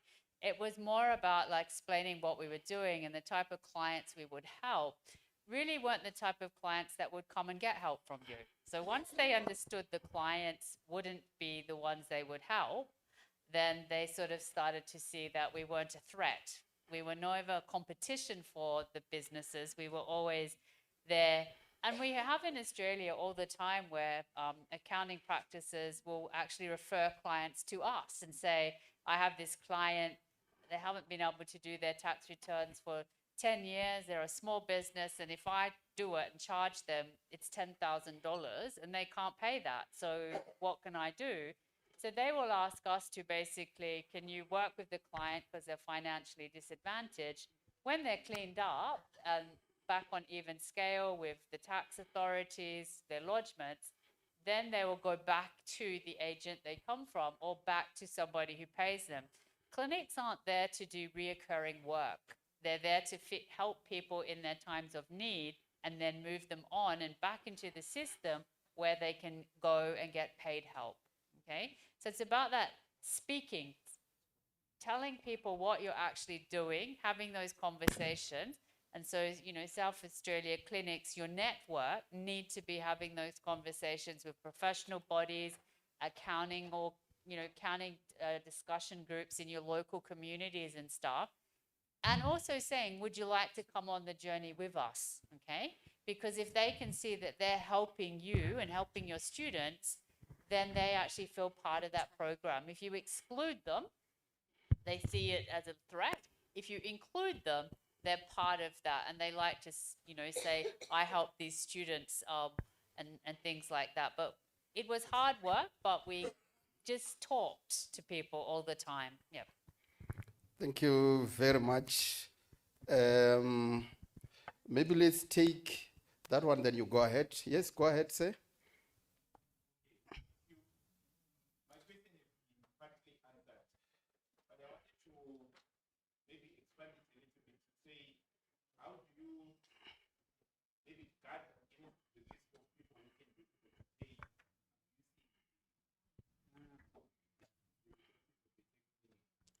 It's a great and it's a very relevant question as well. Let me respond to yours in respect of ethical dilemmas that students in the clinic might face. If we've done our job correctly, hopefully no ethical dilemmas. But I will give you a live example, which is something that we face in the context of the clinic I have in Tasmania, where our student cohort is largely an international cohort. So we've got a language barrier, and with the advance in technology, more often than not, people are using tools and devices to comprehend English better. And oftentimes these would be AI-assisted tools. So an example of which is we have auditoriums like this, and we'll have students come in, and I swear it looks like they're on the beach because everyone's got AI-assisted glasses on there, and they're all taking transcripts of what we're saying. So you can imagine the dilemma that causes if they're utilizing that same technology in the context of a confidential client meeting. So the challenge then becomes ensuring they still get the experience, which we've promised them, about learning and developing technical, being client-facing, while also ensuring that they comprehend what's going on, because if they're providing advice, we have to ensure that's right and accurate. So that's arguably the most challenging ethical dilemma that we face, which contextually might not apply here, but is something in the context of confidentiality, that is always front of mind for any clinic. Does that respond? Amazing. Coming now to your question, if you could just highlight the first two things that you wanted to know about very briefly.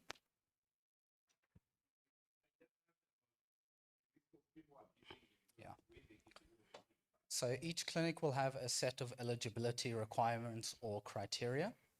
It may be challenging at first instance to understand whether or not a person is eligible for your service. Oftentimes these frameworks are developed for online use, or maybe someone will call up. And it's not really until you get the client in the room where you can truly ascertain what their situation or circumstance is. A philosophy we've adopted in Tasmania is that we'll have a conversation with anyone, but we don't guarantee that we are the right service for them until we've appropriately assessed them at that first meeting. Does that respond? All right, yeah, that is the last one, yeah. You can pass the mic, yes. Quickly, in short, not too much legal and cases, so that we get answer. Thank you. Let me first applaud SARS for the marvelous job. You know, I'm using the word marvelous today. I don't know why, because it's a Friday. You are doing a very splendid job in tax revenue collection, and that needs to be applauded. But now there is another biggest thorny elephant in the room that we need to address as well, which is illicit financial flows, especially that are channeled through our community members, like our communities. One perfect example of this would be illegal sale of cigarettes, you know that, which evades tax at its most biggest opportunity. And now it also evades custom duty. That is very critical. Now, because this is a tax clinic, and this is something maybe perhaps I need to remind Leadership Mangambi, Advocate Mangambi, I need to remind the speakers or maybe the initiators of this forum that we actually should live here carrying a mandate to our communities. So what is it? Any one of you can respond to this. What is the mandate that you think you have implemented today that we should carry back to our communities in order to minimize or eradicate illicit financial flows in terms of those illegal products that are marched through our borders, evading customs? Thank you. Thank you very much. Who can take that one? Then I go ahead with the online one. They are very short. Amongst the panel? Oh, no, the August, I'm told, in South Africa, people from Australia, it's a month for women, so I think I won't be forgiven, even by my ancestors, if I don't let her speak. For the sake of this coming months, I'll give you that platform, madam. Go ahead, please. Thank you. It's been a minute. We've been waiting, right? August can save you. Thank you so much for this historic launch. It has been educational, insightful, and thought-provoking. Today, we managed to bring together academias, the tax ombudsman, the tax practitioners, and other organizations. So my question would be to each one of the present organizations today, what is just one commitment that each organization can commit to making in ensuring that the tax clinic is going to be a sustainable model, access to justice, and tax education, more especially to disadvantaged groups, women, the youth, people living with disabilities, SMMEs, especially noting that over 80% of our province is rural, and there are multiple remote places where people cannot access education. I would just like one commitment from each of the organizations. Thank you. Thank you very much. Panelists and expertise.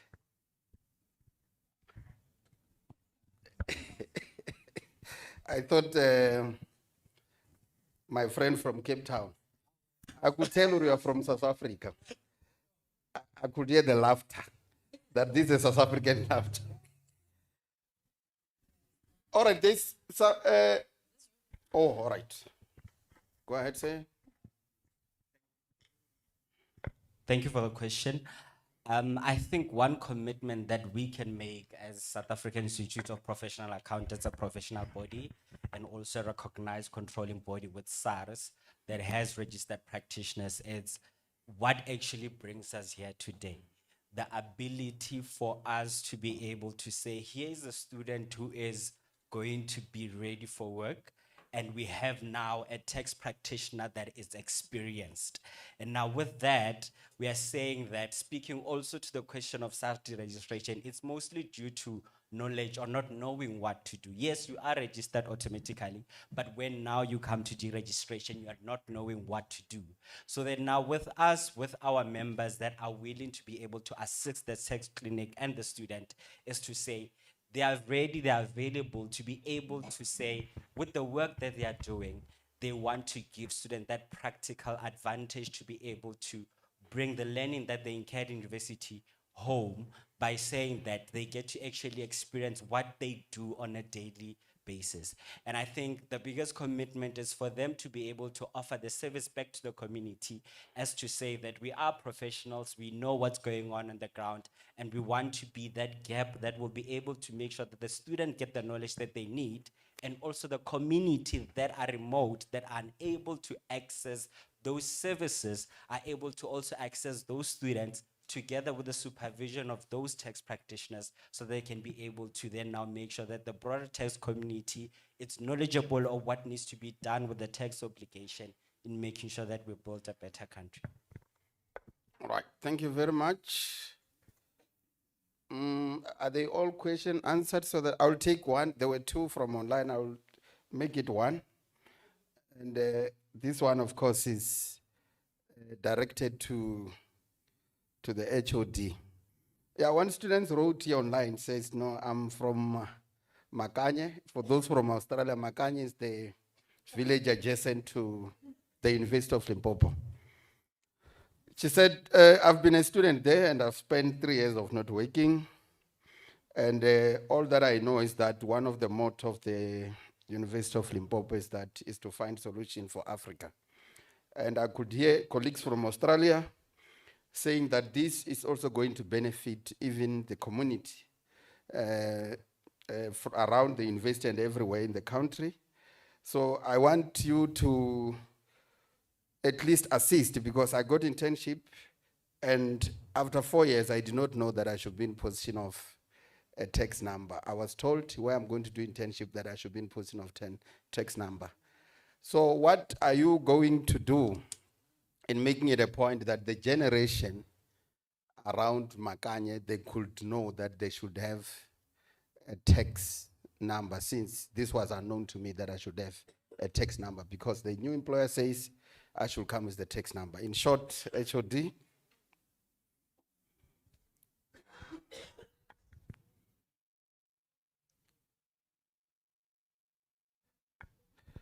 The students did not know that should have a tax number. Oh, is it? Okay. Okay. Thank you so much, HOD.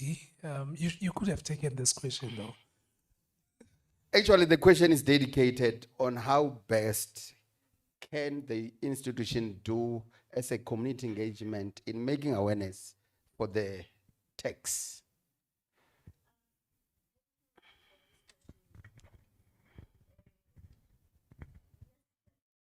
I was doing Women in Tax, Haiti, doing awareness on tax issues. And when I was at UJ last week, there is this question of learnerships. It is a scam whereby they need a tax reference number. You are in learnership. All right. You are not an employee. All right. What is happening is that you get your ID, you go and do learnership. And then in that learnership, remember, you are below the tax threshold. And the employer is getting the benefits of Section 12H of the Income Tax Act for learnership allowances. What we have seen as the Office of the Tax Ombud is that the employer will register you and say you've got learnership 1, you've got learnership 2. Those are scammers. And then they make those students to go and register for, and when students finally come to work, it's like they've claimed so many learnerships because of the scam that is going around. And because these employees, they want to claim learnership and ETI, and you've alerted SARS of these scams. So when that student has got that question of coming with a tax number, when you are never employed, you are in learnership program, that student must phone SARS and phone us as the Office of the Tax Ombudsman and tell us who is that employer that is requiring the student who's at learnership. Because remember, government cannot give that allowance if you are a normal employee. They claim under learnership allowance because they want students to be trained so that they can be ready for work. So I advise that student to contact SARS or to come to the Office of the Tax Ombudsman so that they can tell us who is placing these onerous requirements on them. Thank you. All right, no, thank you. As I conclude, all right.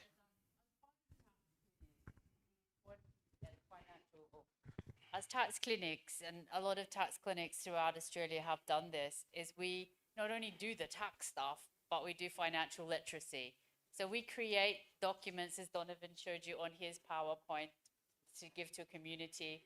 My tax clinic actually creates booklets for high school students, telling them about how to get tax file numbers, how to become a taxpayer super. We look at investments and that. That's part of tax clinic work. It's not just do the tax.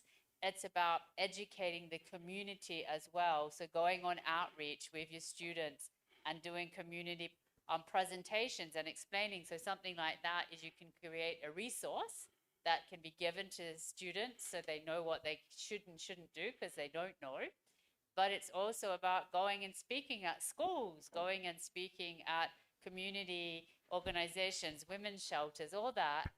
If you don't, your job is also to, teach the community about what tax is, the scams, the financial literacy components and stuff. It's just not doing somebody's tax. So I encourage all the clinics that, might be 18 of you soon by the sounds of it, that is your role as well, is communicating that.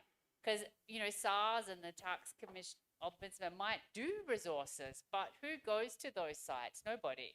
Because you think if I click on the tax office site, something might happen to me. But if you can go to a trusted resource that can provide it in simple language and stuff like that, they will come to you. I mean, I don't know how many Donovan's clinic does, but I mean, we have in excess of 100 outreach community presentations a year that our students present at, where people put their hand up and say, come and talk to our community about this. But to also save going out all the time, if you could get a resource and you can provide that resource, it helps people understand. So that's also part of what the clinic should do. No, thank you very much. You have answered it further very well. And, oh my God. For the sake of August, I'm closing it there. Please, people of August, don't abuse me. Please, please, please, please, please. I'm not going to take any hand from there. I could see the eye from Mr. Morero that eye I know it's saying something. You're the last one, madam, and make it short. Thank you so much. Okay, so I just want to respond or comment on the question that he's raised regarding the mandate on the illegal cash flows in the communities. I think firstly, the question you've raised shows the importance of the tax clinic that we're here launching today. I think the first problem is the assumption that the members in the community who are selling these illegal cigarettes are aware that it is illegal to do so. So with the tax clinic, because we're not out to catch them, we're here to help them. So we're saying, come, let us help you with your tax matters, and only in conversation with them can we then educate them on what it means to have a legit and legal business. So we can't leave here with as a School of Accountancy, I'm not speaking on, okay, I am. You are. As a member of the School of Accountancy who will ultimately be involved with the tax clinic. For us in the community, we're not saying we're here to catch you out, but we will educate you. And where something is wrong, we will advise you. And obviously in partnership with the School of Law, we will then bring them in to say, okay, how can we help you make your business better? Thank you. Thank you very much. It was important. I don't think I was going to be forgiven. Colleagues, thank you very much. And the point I was just trying to drive, I, for one, for the first time when I got to know what is SARS, I was filling the form when I got the job. And I think it's the responsibility of this historic establishment of tax to make it a point that community, you could hear, her office is in Pretoria, I'm from Dobledza. Quite very far. SARS, I did not know. Till today, I'm still struggling to understand when my money is gone. So in a sense, I was just trying to say, I think let's try by all means. SARS is us, and let's educate and making it a point that finding solution to Africa, it starts, we give effects to that meaning. And I thank you very much. Thank you very much, Advocate Magambi. And this concludes our session for the panel discussions. And I believe you heard from the different experts, as well as how a tax clinic functions. But the question remains that the community is asking, Ori, where do we go from here? Now we know what you are all about, what you can do for us, but how do we get to access the services that you are going to offer as the University of Limpopo Tax Clinic? And I'm going to invite Mr. Hein Grobler to introduce the UL Tax Clinic to the community. Let us give a hand of appreciation to Mr. Grobler.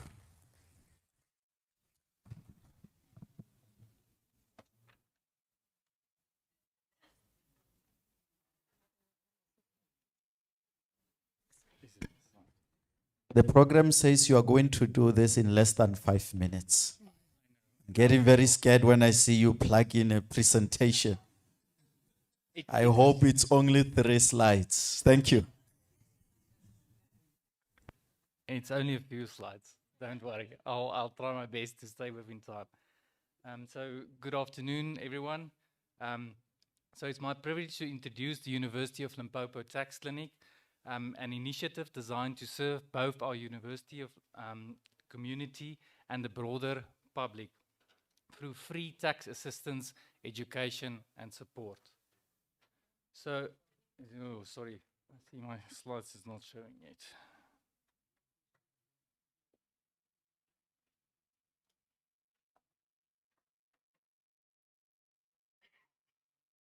Is it?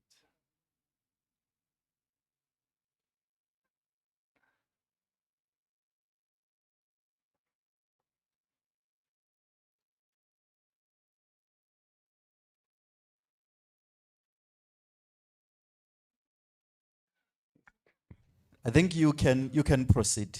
I can, okay. So yeah, I'm going to do this without the slides then, sorry. So the UL Tax Clinic provides free tax assistance for individuals and small businesses who may not be able to afford a professional tax service. So beyond tax support, the clinic also has an important educational purpose. So it promotes tax compliance, improves taxpayer awareness, and creates opportunities for practical learning and community engagement. In this way, the clinic supports both the university's academic mission and the commitment to social responsibility. So the clinic operates from the University of Limpopo campus, making it central, secure, and accessible. It serves UL students and staff, members of the Mankweng and surrounding communities, as well as the local businesses and entrepreneurs. Maybe just to elaborate a little bit on that, that would be our Turfloop campus. Currently, for the community members, we can work with the new R Block Office 2035, So as our building is still in renovations and will be hopefully ready soon, but for walk-ins, that is our current address for you. So the clinic will operate on Mondays and Thursdays from 2 p.m. to 5 p.m. and walk-in consultations during these hours are welcome. So an online booking portal is also planned for the near future, and this will make the service more accessible and better organized as the demand grows. So the clinic also offers a range of practical tax services. So these include assistance with outstanding tax returns on SARS e-filing, SARS e-filing registration and profile recovery, as well as guidance on SARS notices and tax-related disputes. So we also provide taxpayer education by helping, I saw the slides came on, so we can maybe move there. I'm already on the second last slide. So we also provide taxpayer education by helping clients understand their rights, obligations, and compliance responsibilities. So where matters require specialized expertise, we can also refer the clients to tax practitioners. Ultimately, the tax clinic aims to make compliance less intimidating, more accessible, and more understandable for the communities we serve. So, we look forward to serving the University of Limpopo community, our students, staff, local businesses, and the broader public. Thank you. Sorry for the slideshow. Thank you so much. In actual fact, you even used fewer minutes. Thanks for that. I hope our media team will also do flag that online so that they can see where to go from here, the working hours, and the extent of the services that you offer. And next, without further ado, I see Ms. Ntebaleng Manuko is ready to render the special acknowledgements item. She's the lecturer in taxation at the University of Limpopo. Let's appreciate Ntebaleng Manuko. It's afternoon, everyone. And I love it. So go se lapile Moses. Towel. And I can Donovan, Lee, Annette, you must take this word with you. When you greet in our African language, you say towel. Towel. Towel like yeah. All right. Thank you so much, colleagues. Without further ado, I would like to thank you so much from the University of Limpopo, Faculty of Management and Law, School of Accountancy, School of Law, Department of Taxation that I'm attached to, and then Department of Mercantile and Labor Law. We wish you so much. We thank you so much. We really appreciate. Our tax launch was not supposed to be like this, but because you guys came, you make it a special vibe. So thank you. So I'm gonna ask my colleague to bring out the presents so that we can shower you. So when you get home, please use that present so that people can see that you're coming from South Africa, from University of Limpopo. So I'll start with Don and Annette. Thank you so much, colleagues. Please come over. We can acknowledge them, colleagues, with hands.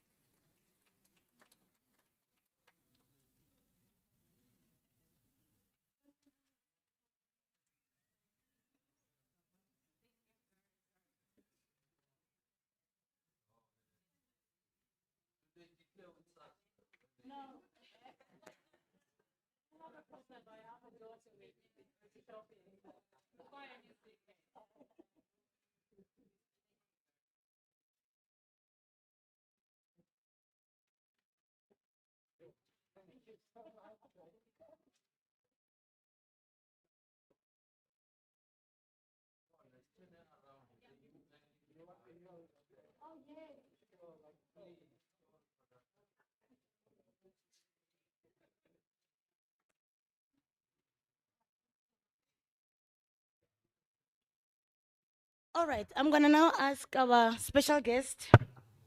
I'll start with Wanga. to come over. And then I'm gonna ask Haneke, Kerry, Jerry, Malisela. I hope I don't miss anyone. Yes, please.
All right, colleagues, the last one goes to my master of ceremony, Moses.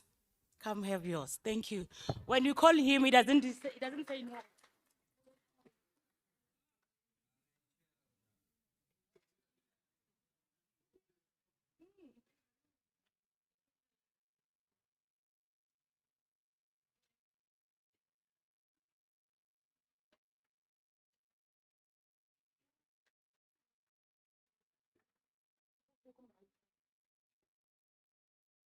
All right, colleagues, thank you very much.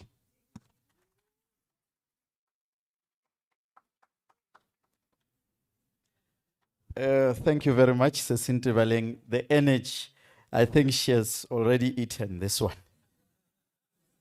The energy is too much. All right, thank you so much. And we are moving right along. I'm going to invite brief remarks. It's not me, it's the program. It says you have to be brief. So they thought I would forget to tell you to be brief.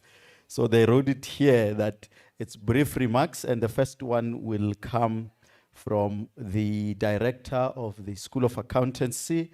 Let us welcome Ndate Stanford Mutiambizi.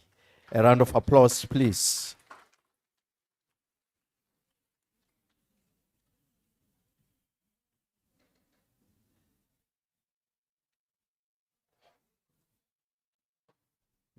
Program director, I was still trying to define brief, and I'm struggling with that definition, but I think I'll get it right. I'm standing on a protocol that has already been established, but I find it difficult to just go into the message without acknowledging my superiors. So quickly, to the Vice Chancellor and Principal of the university, that is Dr. Mavili.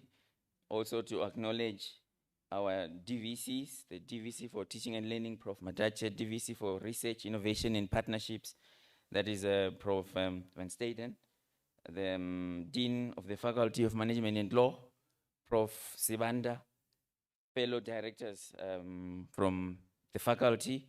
I see one here currently present, Prof. Mokwena, distinguished representatives from the Office of the Tax Ombud, professional bodies, members of the South African Tax Clinic Network, our esteemed guest speakers, colleagues, students, ladies and gentlemen. Say good afternoon.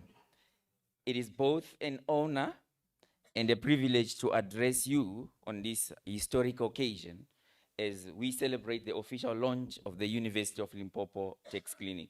Today marks far more than just the opening of the university initiative, but it represents our commitment to using knowledge in service to society. As a university, we exist not only to educate students, but also to respond meaningfully to the needs of our communities. The Tax Clinic embodies this mission by bringing together academic excellence, professional practice, and community engagement in a way that celebrates or that creates a lasting value. For the School of Accountancy, this is a profound moment. Taxation is more than just a technical discipline. It is a powerful instrument for promoting fairness, accountability, and economic development. Through this clinic, we will obviously provide practical assistance to taxpayers who may otherwise struggle to access the professional tax services, while also developing graduates who possess not only the technical competence, but also integrity, empathy, and a deep sense of social responsibility. Our students will have the opportunity to apply classroom knowledge to real-life challenges. They will learn that being an accounting professional is not only about mastering the legislation or calculations, but also about serving people with professionalism, compassion, and ethical leadership. We are seeing a dearth of such attributes in society. Let me just draw you quickly to the purpose for which we exist. In Micah 6, verse 8, in the Message translation, it says, "But he has already made it plain how to live, what to do, what God is looking for in a man and in women. It is quite simple. Do what is fair and just to your neighbor. Be compassionate and loyal in your love. Do not take yourself too seriously. Take God seriously." The success of this clinic will depend on collaboration. I therefore wish to express our sincere appreciation to the university leadership for their vision and unwavering support, to our faculty leadership, to the Office of the Tax Ombud, our professional bodies, the guest speakers, the colleagues from the other tax clinics, and all our partners who have invested their expertise and resources in making this initiative a reality. Together, we are building something that will benefit both the students and our communities for many years to come. As the School of Accountancy, we reaffirm the commitment to ensuring that the tax clinic becomes a center of excellence in tax education, taxpayer assistance, and applied research and community service. We aspire for it to become a model that demonstrates how universities can make a tangible difference in society while preparing students who are ready to lead with competence, integrity, and purpose. Ladies and gentlemen, today, we are not simply launching a tax clinic. We are launching hope for taxpayers, opportunity for our students, and a legacy of service for the University of Limpopo. May this tax clinic become a place where knowledge empowers, where service transforms lives, and partnerships strengthen our nation. I thank you.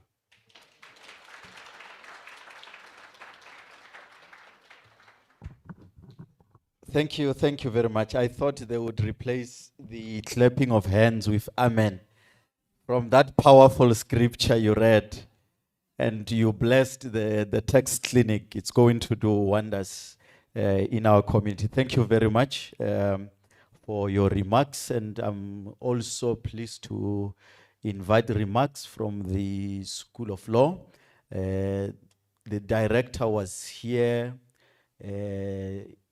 earlier in the program, but he has had to leave to attend to other competing interests, and requested the manager of the legal aid clinic at the University of Limpopo, Ntate Mukudu, to come and give brief remarks from the School of Law at the University of Limpopo. Let's appreciate him as he comes to the podium.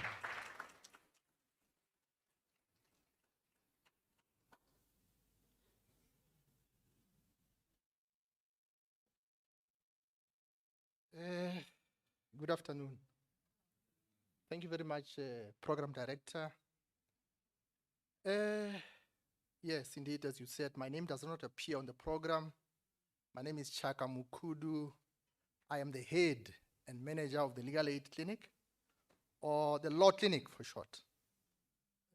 From the title of the institution I lead, Law Clinic, you may want to cross-refer to Tax Clinic. This is our sister institution that we are here to help celebrate in its launch.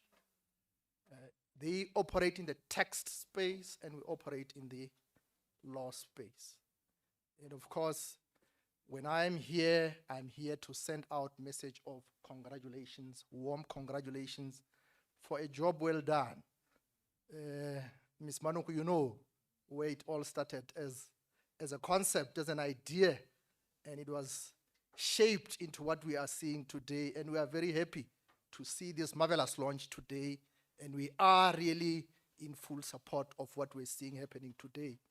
And we are also saying to the director of the school, acting director, Mr. Mtambidze, our doors are open. You know, each time you come knocking for anything law-related, we are always ready to assist. Leadership Mangambi, you know, we come from far with the School of Accountancy, and especially with this project, with this huge project that we're seeing to fruition today. And I am glad to be standing here again to say hearty congratulations to you, acting director, and to the entire team. A job well done. Donovan, you spoke earlier on about credibility of a tax clinic or a unit that's providing free services to members of the public. I know it's one of the challenges you're going to struggle with. In our space, there's that contestation of credibility. People equate free services with, you know, mediocrity or substandard service. So we've had to struggle with it over a number of years. So it takes time to build that credibility. And I'm quite sure you guys as a starting unit, you're going to experience that. But please, the question is, how do you then build that credibility? It's simple. It's in the commitment to professional service to your clients. I often get asked, we give free legal services to these people, and people say, but why are you giving free service when we can pay for it? Is it going to be the same standard and quality? That's the question we often get asked. And we've had to work hard to show to the people and to prove to them that the same service you can get in the private setting is the same service you can get from us. So that should be the message you send as an emerging tax clinic as well. But again, Annette, I think you also spoke about the contestation in the private space for professional work. It's also a challenge that we've been experiencing. But of course, we're not really contesting for the same clientele. It's a different clientele that we service in the legal aid service space.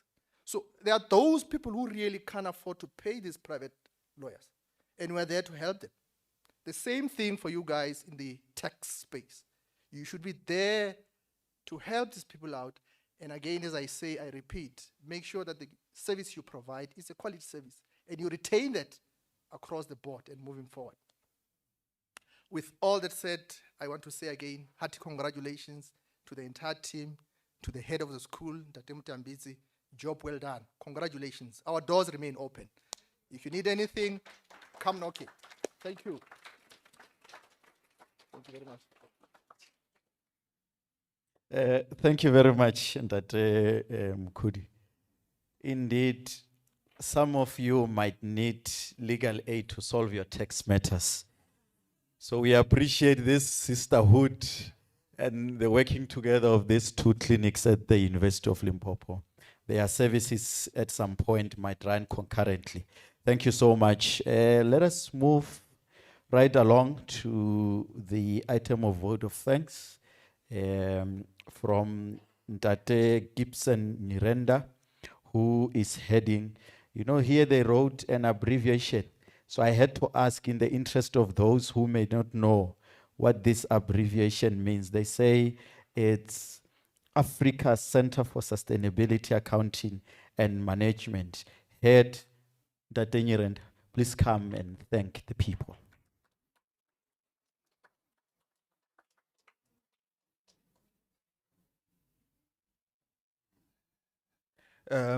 Thank you very much, Program Director. Ladies and gentlemen, I am one of the people that are standing between you and politics of the stomach.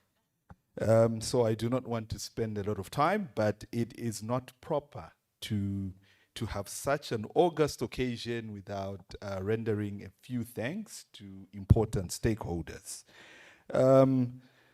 The program has now reached its crescendo.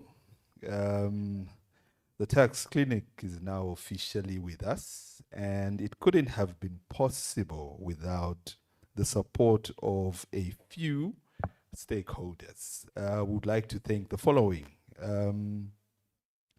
Firstly, we would like to thank the University Executive Management and Leadership and the leadership of the Vice Chancellor and Principal, Dr. Mabelebele.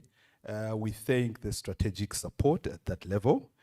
We would also like to thank the DVC, Research, Innovation and Partnerships, Prof. Van Staden, that was here, that graced the occasion with us. We would also like to thank, at the faculty level, we would like to thank our Executive Dean, Prof. O.S. Sibanda, who was also here to be with us. We would also like to thank within the institutions the following. We would like to render thanks to the schools within the institution, School of Law, School of Accountancy, and to be a bit more specific, we would like to thank the Department of Taxation under the leadership of Mr. Lepiana. Would also like to thank the Department of Mercantile and Labor Law under the leadership of Advocate Mangambi. I think the two departments have worked together to ensure that the tax clinic is a success.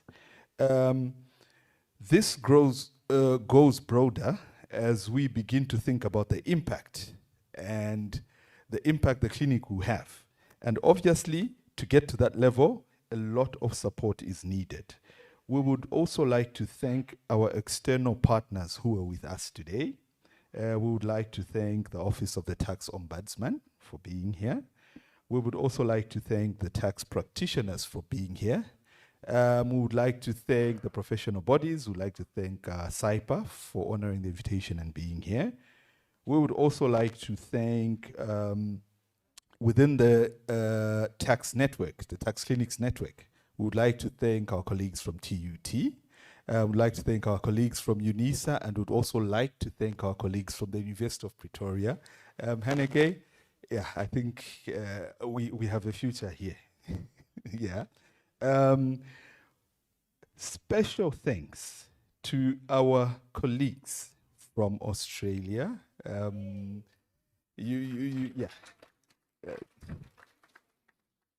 You traveled far, and thank you, and I hope you have enjoyed the South African hospitality, except Donovan. Well, Donovan is home, so yeah. In the words of tax, I was going to say, Donovan, you can ignore tax. Yeah. All right. Thank you very much. We would also like to thank, amongst our distinguished guests, we would like to thank our students that are here. The students are very important, as you will form the backbone of the tax clinic. The students from the School of Accountancy, you need to engage with your peers from the School of Law. I think it becomes very, very important. You can learn a lot from them. So we really thank you for being here. I see, the program director is looking at me, in a very special way. I'm finishing now, program director.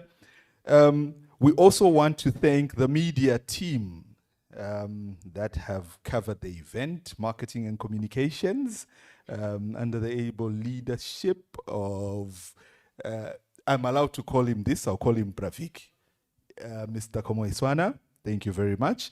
and also our radio partners. I think we have been broadcast today. That's also very good. And yes, ladies and gentlemen, our hosts, we also wish to thank them. EduPark and the Tufloop Graduate School of Leadership, and I could see colleagues are here in full force, always supporting our sister school. Academics from School of Law as well, we really appreciate that you are here. Other academics within the School of Accountancy and within the University of Limpopo, we thank you. And ladies and gentlemen, my task was short, my task was sweet. Thank you very much, and over to you, Program Director.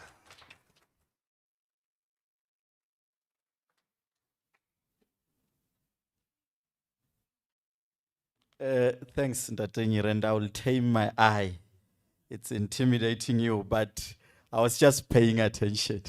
I cannot rush you when you thank people. I know that one, it's per list. So whether you rush or not, at the end of the day, you have to list all the people that are there. But thank you so much for thanking the program participants and the audience. And I will call, there are two items, but I'm going to combine them. I'm going to call Ms. Thelma Mudluli as well as Dr. Matipe Sefoka to come and both render the next two items. And that would be closure by Ndate Matipe Sefoka, Dr. Matipe Sefoka, and then Ms. Thelma Mudluli. So Dr. Sefoka is senior lecturer in mercantile and labor law, and May Mudluli is lecturer in taxation. Let's appreciate them as they come.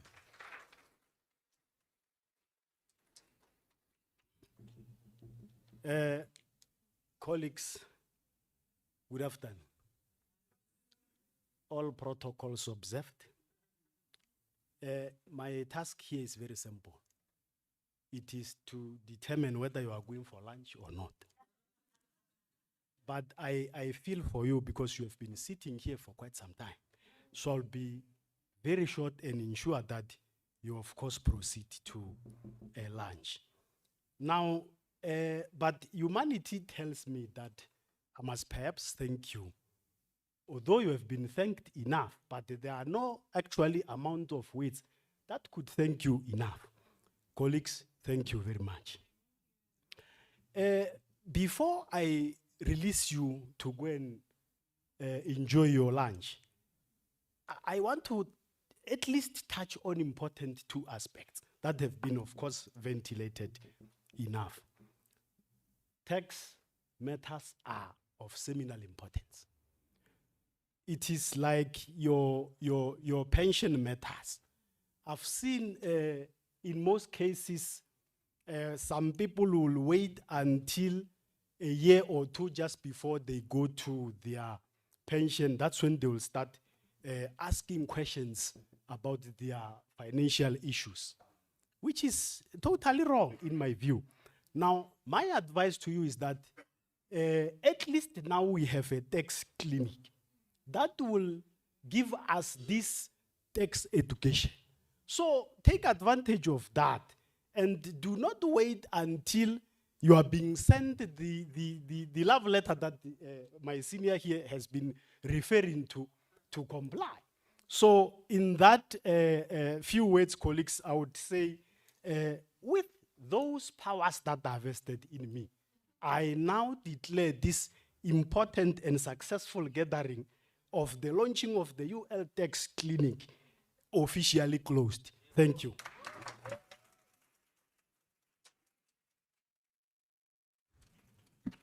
Good afternoon, colleagues. I'll be quite quick. First, I'd like to apologize for keeping you here for so long. It is very un-African of us that we've kept you here and have not fed you. So now I shall direct you to actual food. This is an opportunity for us to network with one another. So we do encourage that we actually start talking to each other. We ask each other questions. Donovan and Annette will be there. So if you have any questions about the successes of Tax Clinic, this is a great opportunity to talk to them. Our colleagues from the SA Tax Clinic are also there. So you can also just ask questions. The students will also be there. So please use this opportunity to network and connect with each other. Where the food is, you just go out towards the grass, then you turn left.